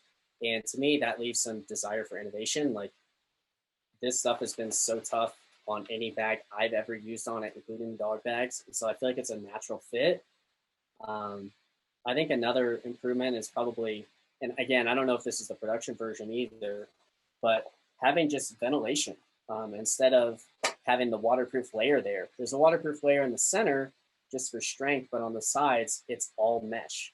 And the reason I did that is, I don't know about everyone else's dog, but my dog is never leaving the water when she sees it on the trail. My dog is always like, if she sees water, boom, she's in. There's no stopping her. It's instant. There's no hesitation. She's in the water. She's swimming. She's a wet dog. And so for me, it was like, there shouldn't be a waterproof pack because everything in here should be in a Ziploc bag or ready to get wet anyway. If you don't expect that from your dog on a backpacking trip, I mean, I'm sorry, you're just not very realistic. So I was like, okay, well, I can avoid that and at least just have a holy mesh that's going to just drain the water instantly and kind of dry fast. So that's my thought process behind the design and why it's a little different. I won't say it's the most innovative product out there. In fact, I'll probably have to do a lot more thinking on that before I release anything. But what I like about what you've done is I feel like ultralight backpacks and ultralight backpacking companies have finally given people taper or styled backpacks for them, right? Backpacks that fit their needs. And what you've done compared to other competitors, should we say, is that you've made a backpack that fits Lucy, which is so cool. And again, just a great plug for why MYOG is so cool. So quickly, Matt, can you touch on maybe the hardest part or the worst part that you had to go through, or notable aspects in the making process? If there's a good story or two that you could share about trying to put that together. Well, I mean, the worst part was the sizing, like I said. I mean, and I'll show you that. Let me move some stuff here. See how there's orange stitching underneath? That was me having to adjust my pattern after the fact of already going out and getting it digitally printed on wide format paper. So I was pretty confident. I was like, oh, great. This will be a one-shot pack. I'll be done. And it was not the case. And at that point, I was like, well, I really wanted to use these new zippers and all this material. I was like, I don't let stuff go to waste if I can avoid it. For a customer's project, that's a little different. But for this one, I was like, I'm not going to just throw it away. I can't just do that. The saddlebags came out exactly how I wanted them anyway. So that was the hardest part is I went out and got the digital pattern and then just had to completely redo it. And I redid it by hand. So the chest, and that's how all my patterns have started, FYI. This was hand drawn onto cardstock. This is not lasered. And neither was this piece when I had to add it after the fact. I'm kind of old school in that way where I like the analog style of drawing onto paper and cutting it out. And sometimes I'm obsessed with the symmetry and the measurements, and other times like it doesn't make that much of a difference. Like this looks pretty symmetrical to me. So I'm pretty happy with that. And hardest part was the sizing and probably the binding on the edges. Binding on the edges is not great, and I don't have a cylinder bed machine, and I figured you guys didn't either. So I thought that would at least be fair. So I just did it by hand by folding it in half and clipping it for the entire perimeter of each one of these projects. Because I kind of view them as two separate pieces, if that makes sense. And both of which required a prototype and then the final design. So I have another chest guard piece that was too small. I also had to kind of toss that to the side too. So one thing I'll say real quick is I'm being told that it has to be quick. You need to get a binding attachment for your machine from Tennessee. Do you have a Tennessee attachment? No. That's what you Too need, expensive. Bro. Well, it's like $150 for a little piece of metal that on eBay is $5. It's like $320, but it's not the same as the eBay version because I've had plenty of those and they do not, it's not the same, but it has changed the way that I bind things because I have one for my home machine and I also have one for the machine here. And I will tell you, if you do any amount of binding that's more than, 1 hour a month, it is 100,000% worth it. I promise. Like, well, I have that for other stuff. Like when I do elastic binding on pockets, I have a 1/2 inch or a 1-inch elastic to 1/2 inch fold binder. Like, oh yeah, that's pretty good looking, I will admit.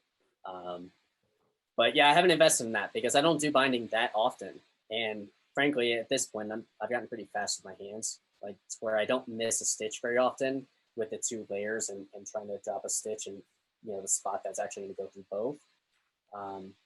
But I'll take the advice. Maybe it'll save me half an hour a month. I would probably say it's worth it. I would say that you'll probably implement binding more into what you create if you had the attachment, because I agree. So I bought the eBay one. I have 2 mechanical friends who are super they filed it down, the eBay one down for me because it was rubbing on the throat plate. They filed everything down to where it was like pretty close to the Tennessee attachment. And I still got it, and it's better. So wow. That's just advice. I also seam tape most of the time, though. That's the other part, is I make my own seam tape in house, and then all my backpacks and fanny packs are seam tape. So the grow grain binding is only on X-Pack stuff, which is actually like 5% of my general sales. So it's a small amount in comparison. Right. And I also have a spending problem. So I would say that you're probably good with what you're doing, but I can say that I choose to bind more often than I would have. I was probably at 5% before. And then once having an attachment, it turned to like 25, especially for tarps and things like that were non-DCF.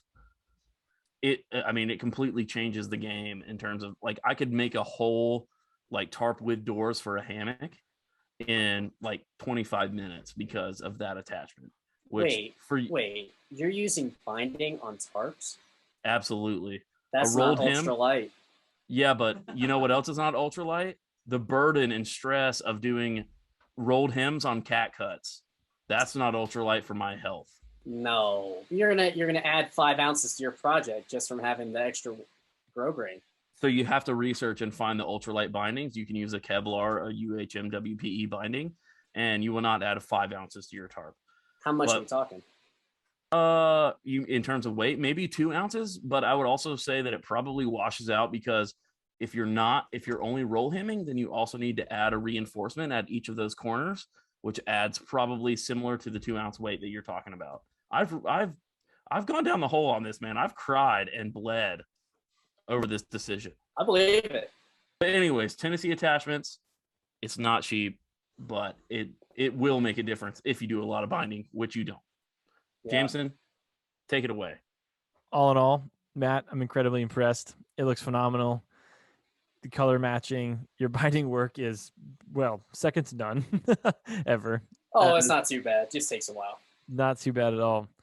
I'm impressed, and we'll let the people voice their feelings about it soon. When it hits the intersocial webs. Isaac, are you ready to break this thing out? Yeah, I am. Let me run to the other room and grab it real quick. So while Isaac's running and grabbing that, Isaac, in the part 1, we detailed how Isaac just got into fanny packs, has loved it, worn it everywhere seemingly, and now we tasked him with making a sling bag but without the use of any webbing or grow grain or anything that Matt used largely, minus the fabric and spacer Yeah. mesh. Wait, we need a drum roll for Isaac. Ready? Go ahead, Matt.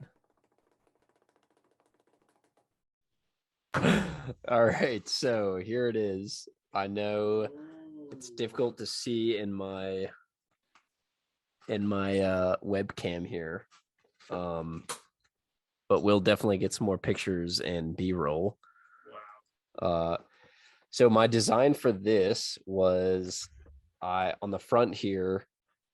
Hold on one second. Please. All right,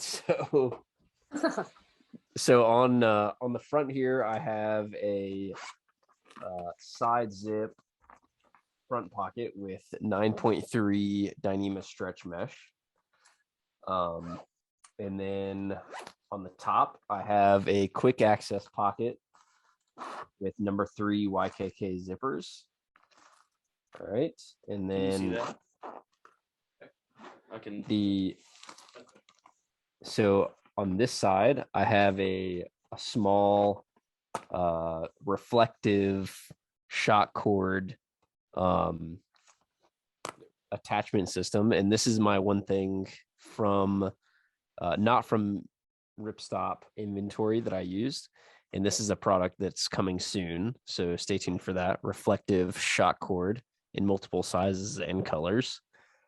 And then so this adjusts here, so you can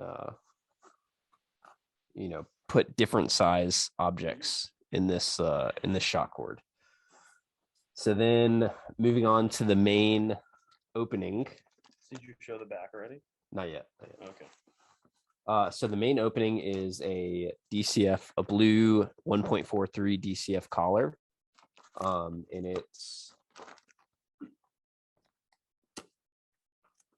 it closes and opens with a shock cord closure here. And then we have a roll top.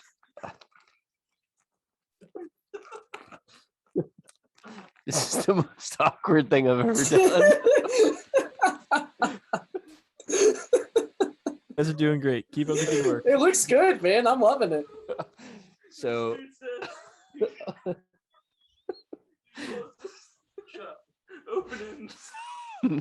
all right, so DCF collar, and then the main body of the bag I made with X50 tactical in black, so it's tapeable. And on the inside I have the collar is taped with the, I don't know if you can see that.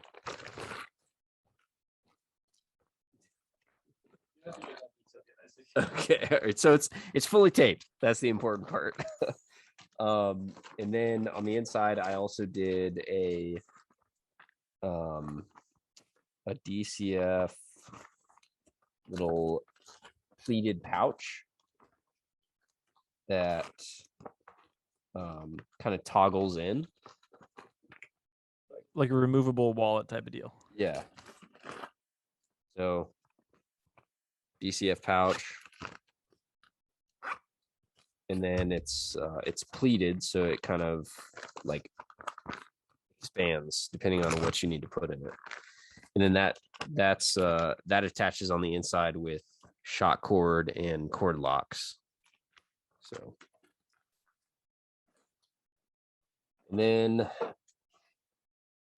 the shoulder strap is 1/4 inch spacer mesh and tactical X50.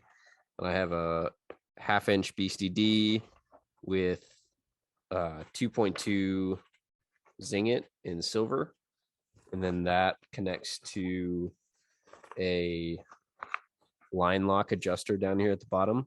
And that's what provides your adjustability for the shoulder strap. Brilliant.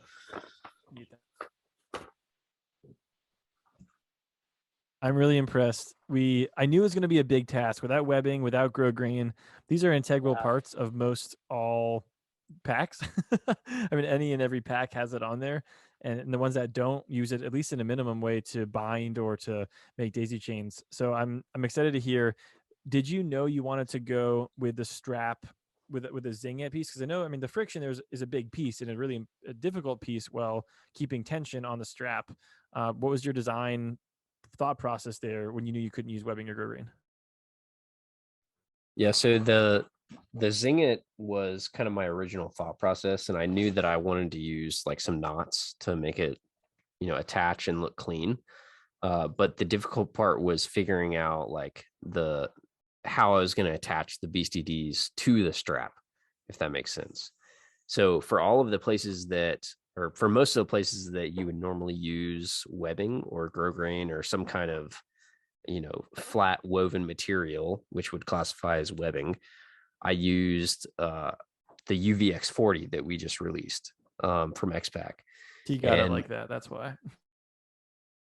Yeah. So basically I just took either a 1-inch wide strip or a 2-inch wide strip and folded it over almost like a bias binding, and sewed that down to make somewhat of a webbing replacement, I guess. And then that's sewn into the end of the strap there. I think that's brilliant. I would have never have thought to have done something like that. It's just really rad. Looks I have a real quick good. question for you. Have you like tested it out? Have you taken it out on like a bike ride or like to a place where you've used it? And if so, what is something that you would change about your design? Yeah, so I was gonna go for a camping trip over the weekend, but the weather did not cooperate. But I still loaded it up with like a hammock and rain fly and like a bunch of stuff and like my camp chair. And the biggest thing that I would probably change would be the length of the shoulder strap. I'm like kind of a larger guy, but this strap is just a little short, and the like the Zingit just kind of like cut into my chest. So I would probably make the strap a little bit wider and a little bit longer to account for like a little bit heavier loads, I guess. One thing I'll say that I think is really cool is that I love the roll top design, and you don't really see that a lot. I think that, but the coolest thing that I saw is in the back where the spacer mesh is actually a pass through. You can unclip the shoulder strap and hide it away and carry it from the roll top like a briefcase, or you could also pass webbing through there and wear it just like a roll top fanny pack or a lumbar pack from the back for like when you're riding bikes. And I thought that was super cool and super versatile. But yeah, overall the aesthetic of just having like the blue and the gray and the black together is just really awesome. Jameson has it now and he looks like he's about to cry, so I'll let him talk about it. Earlier we were talking about aesthetic of lines and whatnot, Isaac, and I absolutely love this diagonal zipper. I just think it's super cool. It's not one of those things that you would want potentially for the best functionality, but I think, just like I said, from an aesthetic point, I love it. It's intriguing. It adds interest. It adds like a value point that you don't see elsewhere instead of just adding at the very, very top. Also, I actually really, really like the accent points as the grow green. That's something that I often think about using as something that doesn't stand out. Like the grow green or webbings are things that I want to blend in or kind of not be noticeable bits. But here I really like how they add a really nice pop of color in an intriguing way, but it's not gaudy or anything. When I saw the UVX40, I saw you briefly working on it and I was like, oh gosh, what is this going to be? A little part of me was maybe a little bit concerned, but I think it looks really nice. It's really, really clean. I'm really impressed. What was the worst part? Was there a piece that was just horrible to sew? Thank you. Yeah, the UVX40 is, if you haven't gone to our website and checked out the new UVX40 that's live now, Jesus Christ. Selling other products while you're here. Gotta plug it. He does. To be clear, he doesn't get anything out of saying that. That's doing a good pure job. excitement. I'm just super invested in our products and the things that we sell. So yeah, so the UVX40 is the face is a roughly 40% ultra PE blended fiber. And so that basically just makes it a super tough fabric. And when I folded that like 3+ times to make the corded or the webbing substitute, it was just super tough and super thick. And I'm pretty sure I went through 3 needles on sewing some of those parts. Wow. I was Nice. there like typing an email, and all of a sudden you just hear, this might be a bleep, but oh shit! And it was like the needle breaking in half right in front of his eyes. It was first we heard like the sewing machine like nah, nah, nah, nah, and all of a sudden you heard shit. Big old pop first. Did it explode? The needle exploded, that's for sure. Yeah, so that was definitely the most difficult part, was sewing some of those thicker spots. Even with our industrial high lead, yeah, some of that UVX40 folded multiple times, plus the X50, like it was thick. It was thick. I can't remember, Isaac. Were you on the bushcraft episode? Is that your episode? two of the burliest fabrics on the website for the bag. I thought it was funny that he chose. Well, it worked out perfectly, but he chose like 2 brand new materials that he onboarded as his materials. So I love that. Smart. Also, yeah, that bag is thicker than a bowl of oatmeal, as they would say in the olden times. Thick Right. with 2 C's. 2 C's. Speaking of 2 C's, Carter. That's 1 C, but you got it. Yeah. All right. So All right. for my unveiling, I designed this pattern to not fit me currently, because that would be too much material. But I ultimately decided for it to fit me previously, as well as my friend James.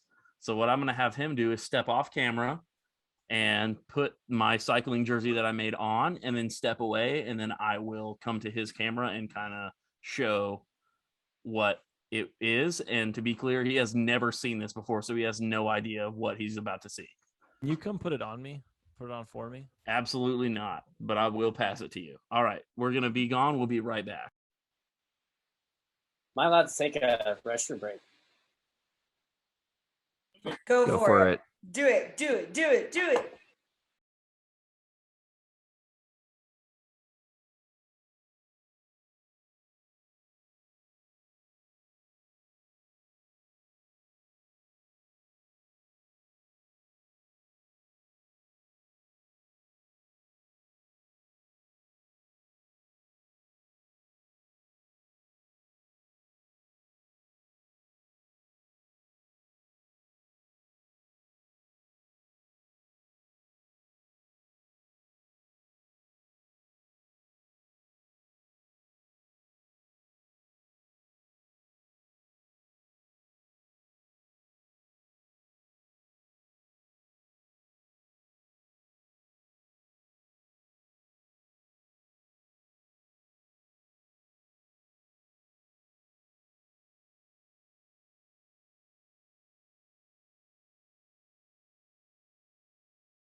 There's a lot of tickling and giggling going on over here. I'm glad to hear that.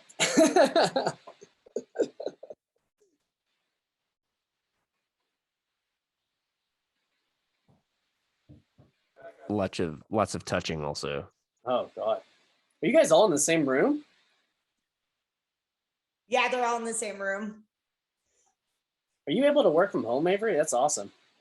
Yeah, this is a new puppy. I just let her Nice. out again. Sorry for the barking, you guys. I'm adjusting to being a 2-dog mom. For the Maybe she'll make an appearance. She looks like she likes the microphone / chewing my cords apart today.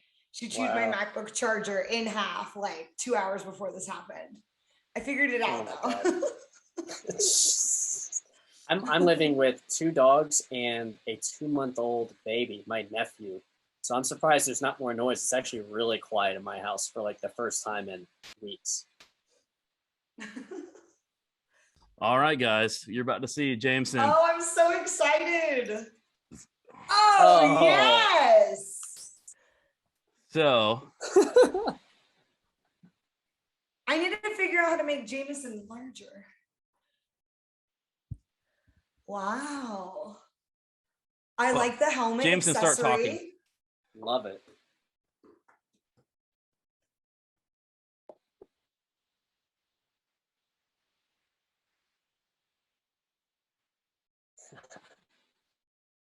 Sorry, just got in from a long ride.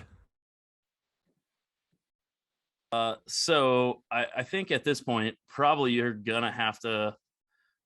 So if you could step over to Isaac's camera, I can point out the features, and his camera doesn't look like you're in an aquarium.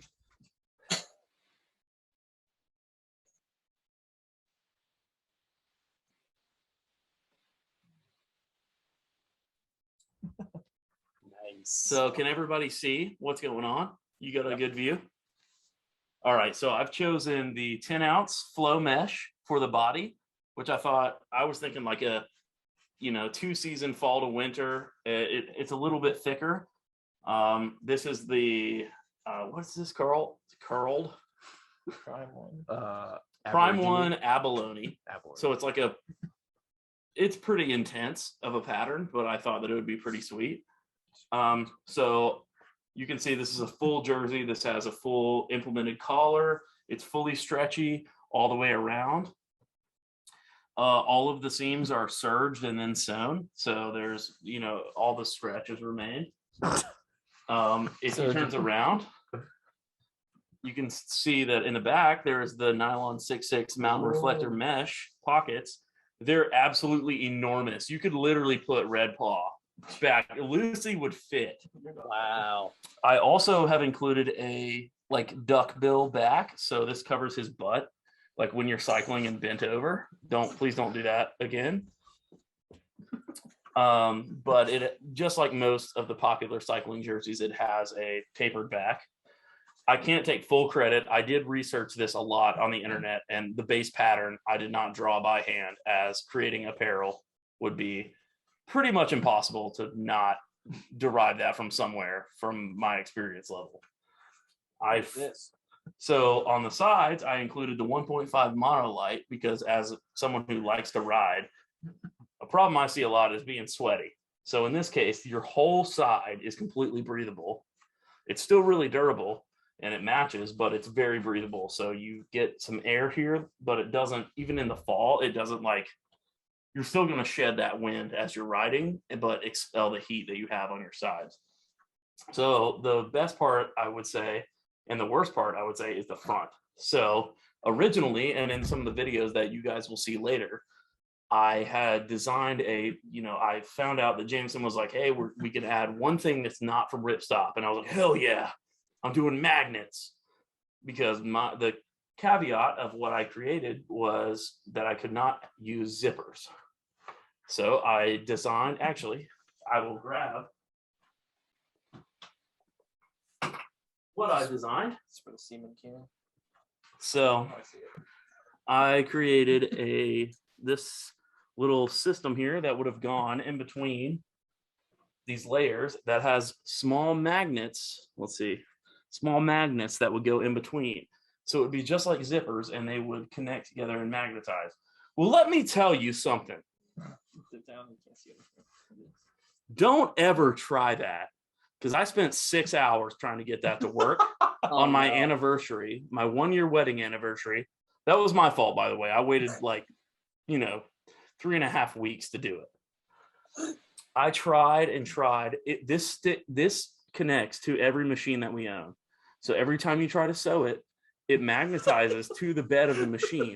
And I knew that. So I had clips protecting it from touching the bed of the machine. And I tried I got one side done, and I said, I'm never doing this again. If I embarrass myself, whatever. So at the last minute, I said, you know what? I got the reflector mesh on the back for the pockets. I had my wife put this on, and I saw that, hey, like, you know, the zipper would bring this close together like that. But that you don't really need that. You really just need some way to block some of the collar. So I put some more reflective mesh in a V that would probably fit anywhere from my wife to, well, probably me. For Jameson, this is about where I would like it to be. So it still has some stretch. So if he was a little bit bigger, you know, he went to Golden Corral a few too many times, it would still fit and stretch, but it's not weirdly like poking out like some sort of weird, like, I almost said something very bad. It's where it should be. It's right where it should be. Yeah. So as far as the edge, like I said, everything is fully hemmed. The sleeves, I think, fit him pretty well too. But yeah, that's my design. So this is reflective here. The whole back here is completely reflective, which is really important when you're riding. This is bound with elastic and fully stretchy. So these could fit like, you know, maybe 3 or 4 infants if you happen to steal some from the local orphanage or whatever Or an you were doing. 80-pound dog. Makes sense. Or an 80-pound dog, yeah. So here's him putting something up of like a Yeti coffee mug in there or something. It's completely gone. This is also known as Carter That's or impressive. Isaac's 9 a.m. Yeah. Yep. Could you But fit yeah, like a so handle of you whiskey guys in can there? see some more. I know it's hard to see with the bright colors and everything and it being on another human being, but that is the extent of what I created. And it was the hardest thing I've ever done. I will continue some of that if you guys have questions once I put my headphones back on. I'm curious to know from Jameson, how does it, since you're wearing it, how does it feel straight from the source's mouth? I want to know. Yeah, I'm impressed. I don't know whether to hang this on the wall of fame behind us or wear this every day. Can you go change so that you can hold it up? Do you mind? Yeah.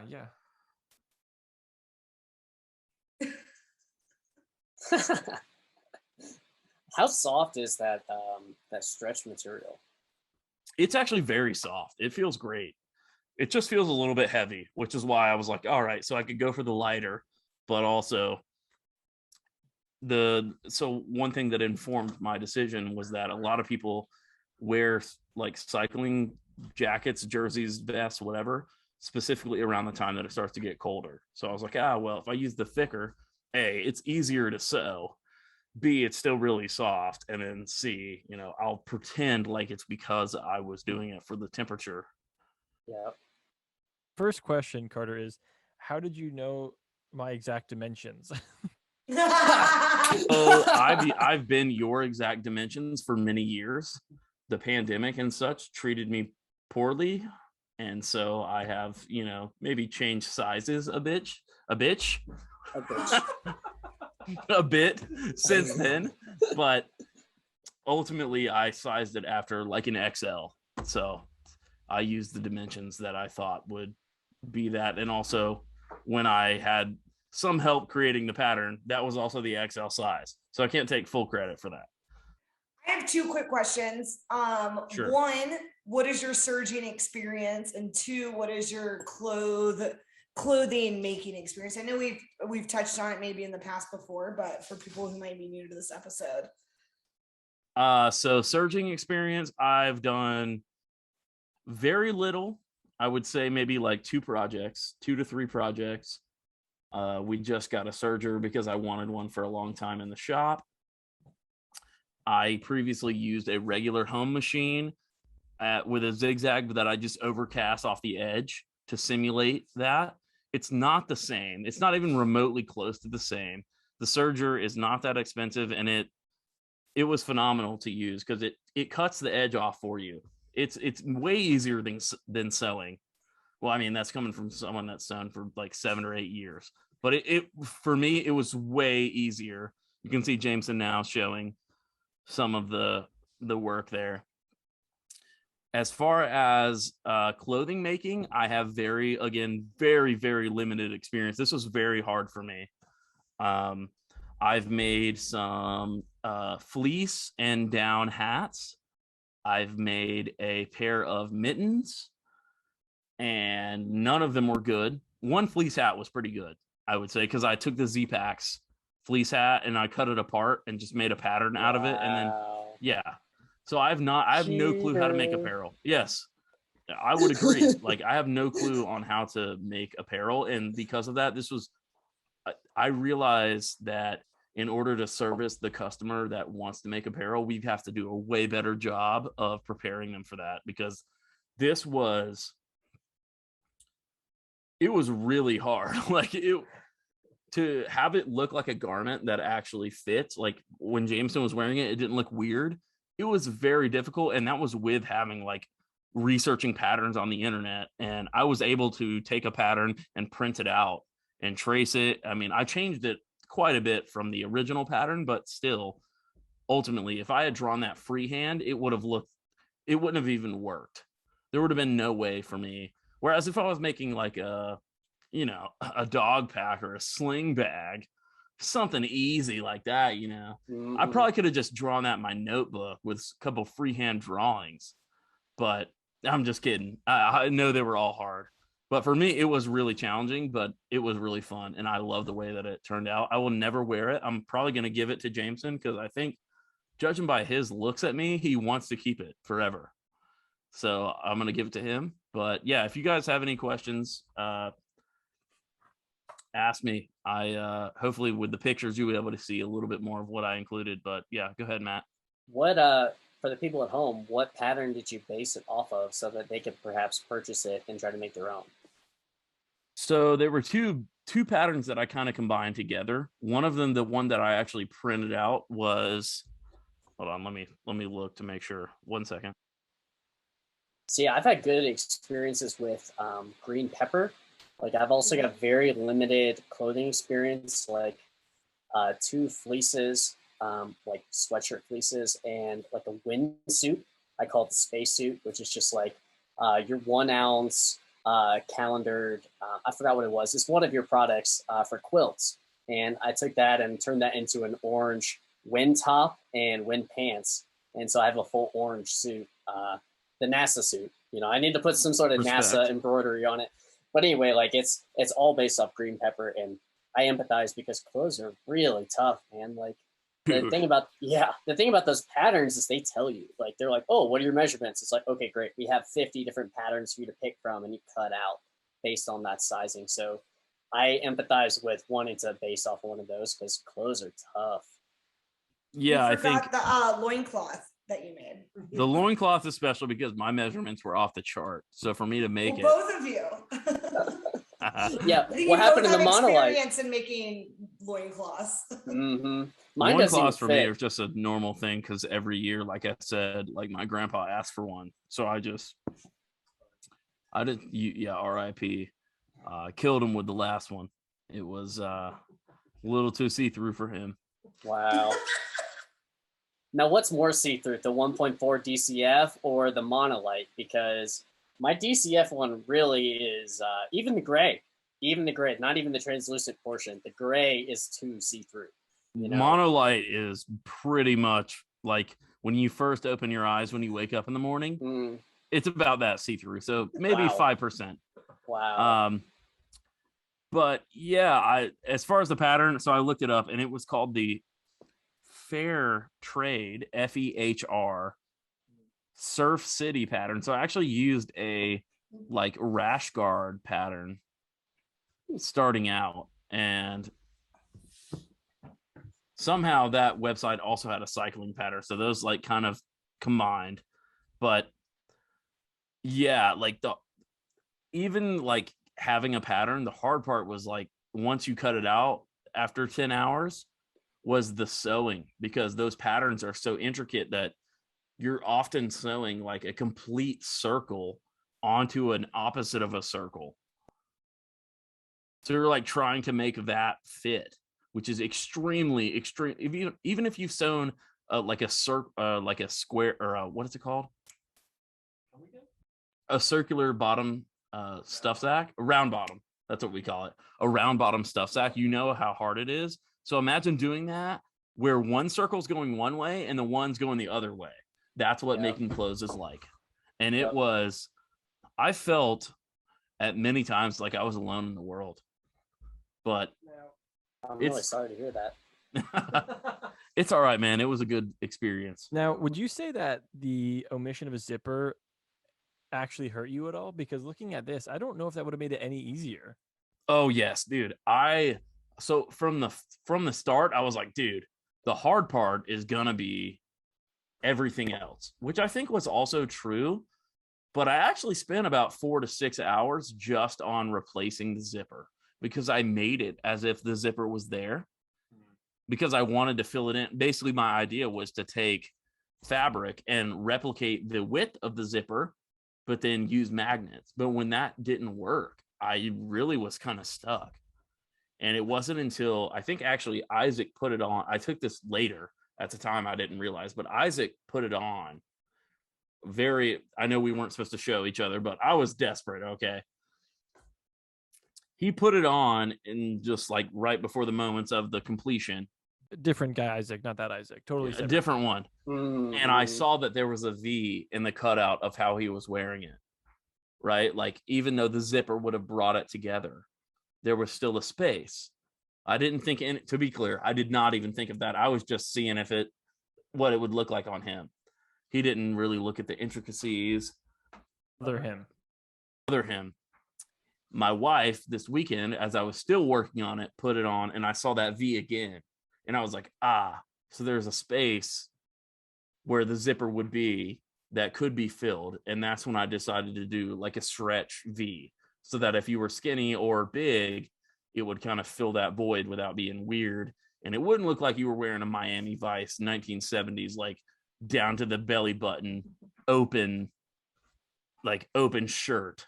So to be clear, you made your wife put this on anniversary. Multiple times. At one point, so she came, so it was our 1 year wedding anniversary yesterday. And I was here for probably 4 hours.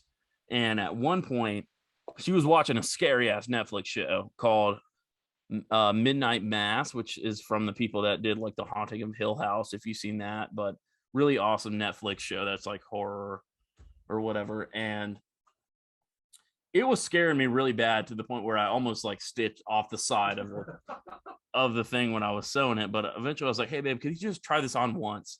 She's like, okay, fine. She tries it on and I forgot to measure something. So I was like, could you try it on again? She's like, seriously, it's our anniversary. So yes, I fought through the fires and the flames to make this possible. And I hope that all enjoy what I've made because it was really hard. Can I tell you my proposed solutions to your problem? Definitely. Like how I would have gotten over the zipper conundrum. Okay. First, easiest, cam snaps. Yep, I tried that first. So Yep. the thought was so in any pattern, right, you have like the space where the zipper would go, right? So before magnets, I actually was like, well, in those flaps, I'll just put cam snaps. But to do that, you still have to add like the flaps that will go over and under to make up the space where you cut the V. Mm-hmm. And I was like, well, if I'm going to do the snaps, Jameson had already said that we can use one thing that's not from Ripstop. So then I got fixated on magnets. To be clear, that's cheating.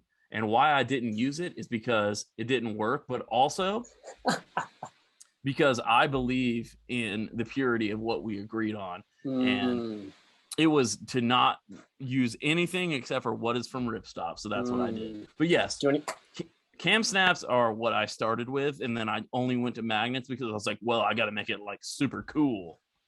Can I tell you about solution number 2? This is my last one. If it's good, then yes. If it's not good, then also yes. No, it's amazing. And I know that you had the access to this because you went to the same outdoor retailer show that I went to. You're going to say Fidlock. Yeah. Fidlock, I knew you were going to fucking say that. Dude, they had the tape. The tape that we literally have that. snaps together. Why didn't you use samples of that, but I don't see it on your shirt. Where is it? Couldn't find it. I don't see over it. Here. I literally had him look for it because he ordered the samples of it. Right. Is that not true, Isaac? Say the truth. Right. That is true. I ordered those samples, but then I let Carter look at it and he lost it forever. Wow. Oh, it's my fault now, dude. See, you weren't But yes. persistent enough. See, I went in there with me and my two friends, and we got so much of that magnetic tape that is unbelievable. I made out from the Fidlock booth like a bandit. I make sure that I get my money's worth at Outdoor Retailer, and I wish you should have done the same. I mean, it worked Not well. to, It's like- good stuff. I mean, what can I say? Not to one up you, but when I went to the Fidlock booth, they said, Yeah. "Oh, Ripstop, we know you. What's up, dude?" Mhm. And then they didn't give a shit because You didn't get they were anything. like, "Yeah." See, you weren't a thief like yeah, me. that See, I'm literally cheap. happened. I'm cheap enough that I'm like, oh, those look really nice. Oh, let me take a couple of those. Let me put that in this bag. They're like, oh yeah, let me show you one more thing. Let me show you the magnetic tape. And I was like, oh, can I have some? They're like, well, normally we don't give that stuff out. I'm like, oh, no, I'm gonna take some and put it in my bag. Thank you. And Dude, I left with tried. I so literally much hardware. everywhere for it. Isaac looked everywhere for it. That's what I wanted to use. So then, well, that's where I went down the path of trying to make my own. I left Which- with $100 of hardware from that booth. You wouldn't believe it. They were just handing it out. And I'm making eye contact with this guy, chatting with him. He's like, yeah, take as much as you want. I'm like, are you sure? Are you sure I should take as much as I want? Because that's this entire stand that you have out here. And he's like, yeah, go ahead. And I'm like, all right, cool. Stuffing my bag full. I stuffed 30 liters of stuff in my backpack for that. And that's how Matt met Denver police. Yep. What I'm proud of is that my product will never harm someone that had a previous heart issue. So if you have a pacemaker, you can use my product, because whenever I was starting out, I was like, look, this might hurt people that have a pacemaker. And now, see, I was actually being friendly towards the people. I was really thinking about that. You heard it here first. Red Paw Packs is not sensitive to people with pacemakers. Red Paw Packs We use magnets. people. I'm sorry. If you have heart problems, do not shop at Red Paw Packs. We discriminate, unfortunately. Yeah. My God. The other plus is through airport security. But nah, it was really fun, and I'm glad that I was challenged. But also, it was, I don't know if I've said this yet. It was terrible. It was the hardest thing I've ever done, and I'll never do it again as long as I live, unless it means that I will have to keep my dog or my wife alive. If it's one of those two, I'll do it again. Otherwise, I would estimate 20 to 24 hours of work that were put into that. And that's with pretty much stealing the actual pattern. And it was still just so hard. But it was good. awesome. It looks good. Thank you. Frankly. Yeah, for real. It looks So- very good. In closing, I'm incredibly impressed. Matt, I think yours is probably the most polished. It looks so clean. Isaac, yours has got to be the most inventive. Just the way you used amp steel specifically, I'm really impressed, and especially to see how those things stay. And then Carter, I am so impressed. I was hoping in my mind, I didn't want to tell you this, but I was hoping you're going to use magnets. I just had it in my mind that would be by far the coolest way. I'm really glad you didn't use cam snaps, because those seemed really lame. Nobody wants to be like at a stoplight and get warm and just be like, pop, pop, pop, start like ripping. It's like old basketball sweatpants. I don't think anybody wants that. So, Those were awesome, but I do really love the mock. I don't want to call it like a mock turtleneck almost. I don't know what it is. Yeah. But... it's like a hip turtle. It's not all the way around. It's just on the back and the sides. But A hurdle, if you will. And Go that's home. Isaac. How much beer did you? Guys, we are pushing 2.5 hours of recording. This will get cut down to be a reasonable length episode with all mostly appropriate things said in it. Probably not, but it'll be cut down to a reasonable length. You all crushed this. I'm so happy. One of the goals of this episode was to sort of redo the sew off that we did in episode 5, because it was such a colossal failure. We wanted to redo it in a more meaningful way, but also a more exciting way, in a way that engaged people. So first of all, Matt, we're super glad to have you on the show, man. We've known about you since I came here. You're one of the first cottage vendors I ever looked at after kind of entering the sphere. So we've wanted to have you on for a while, but it had to be the right moment. And this felt like the perfect moment to have you on the 1-year anniversary. We love to see what you do, and we're really glad that you got to be here. And for the listeners, I think we can say thank you for making that fanny pack that we're going to give away soon. Of course, I'm honored to be here. I mean, like literally, this is how I started my journey. Like, I'm just some dumb college kid who with an $80 machine. Like, not that long ago, it turns out, 2017. I think I figured out the year for that, and my first order of materials is from you guys. First DIY kits. That's how I learned how to sew. So I kind of owe it to you guys in some sense too. So I'm really happy to be here and chat with you guys. It's pretty surreal. So thanks for having me on. Absolutely. For all your ultralight backpacking needs, check out Red Paw Packs. Just quick little plug. They make amazing packs. Check them out. And as you heard, local to Boulder. Carter, Isaac, you guys crushed it. I know we dreaded this quite a bit in a lot of ways. Carter had many choice words for me on the project that he had, and I got a lot of texts this weekend, and none of them about anything other than the cycling jersey. All love, bro. Mostly all love. Isaac, you crushed it. Absolutely slayed the game. Love to see it. Thanks. And Avery, thanks for always keeping us in check and making this podcast possible. If it wasn't for you giving Kyle a ridiculous idea and actually making it happen, don't know where we'd be. Yeah, thank you, Jameson, again for putting this together, and Matt for joining us. And super impressed with all of you. I'm really excited to see everyone's response. So make sure that you go to enter our contest and vote for whose design you think is best. We'll definitely have some really rad pictures of all of their creations up. And I think once you get a visual, you will be very impressed, because I was pretty surprised, especially with Carter's. Not well, I was envisioning. No, I mean, they were all great. Like I'm a fan of the roll top. That's my love language as a thru hiker. Like anything that you can roll down and then stuff back up. And then obviously dog lovers. So the pack design was super rad. I think there's definitely something on here for everyone, but make sure you go look at those photos so you can put that image with all of the everything that you've heard here. All right. As always, make good gear, drink good beer, keep changing the needle. Cheers. Bye, everybody. Cheers. Bye.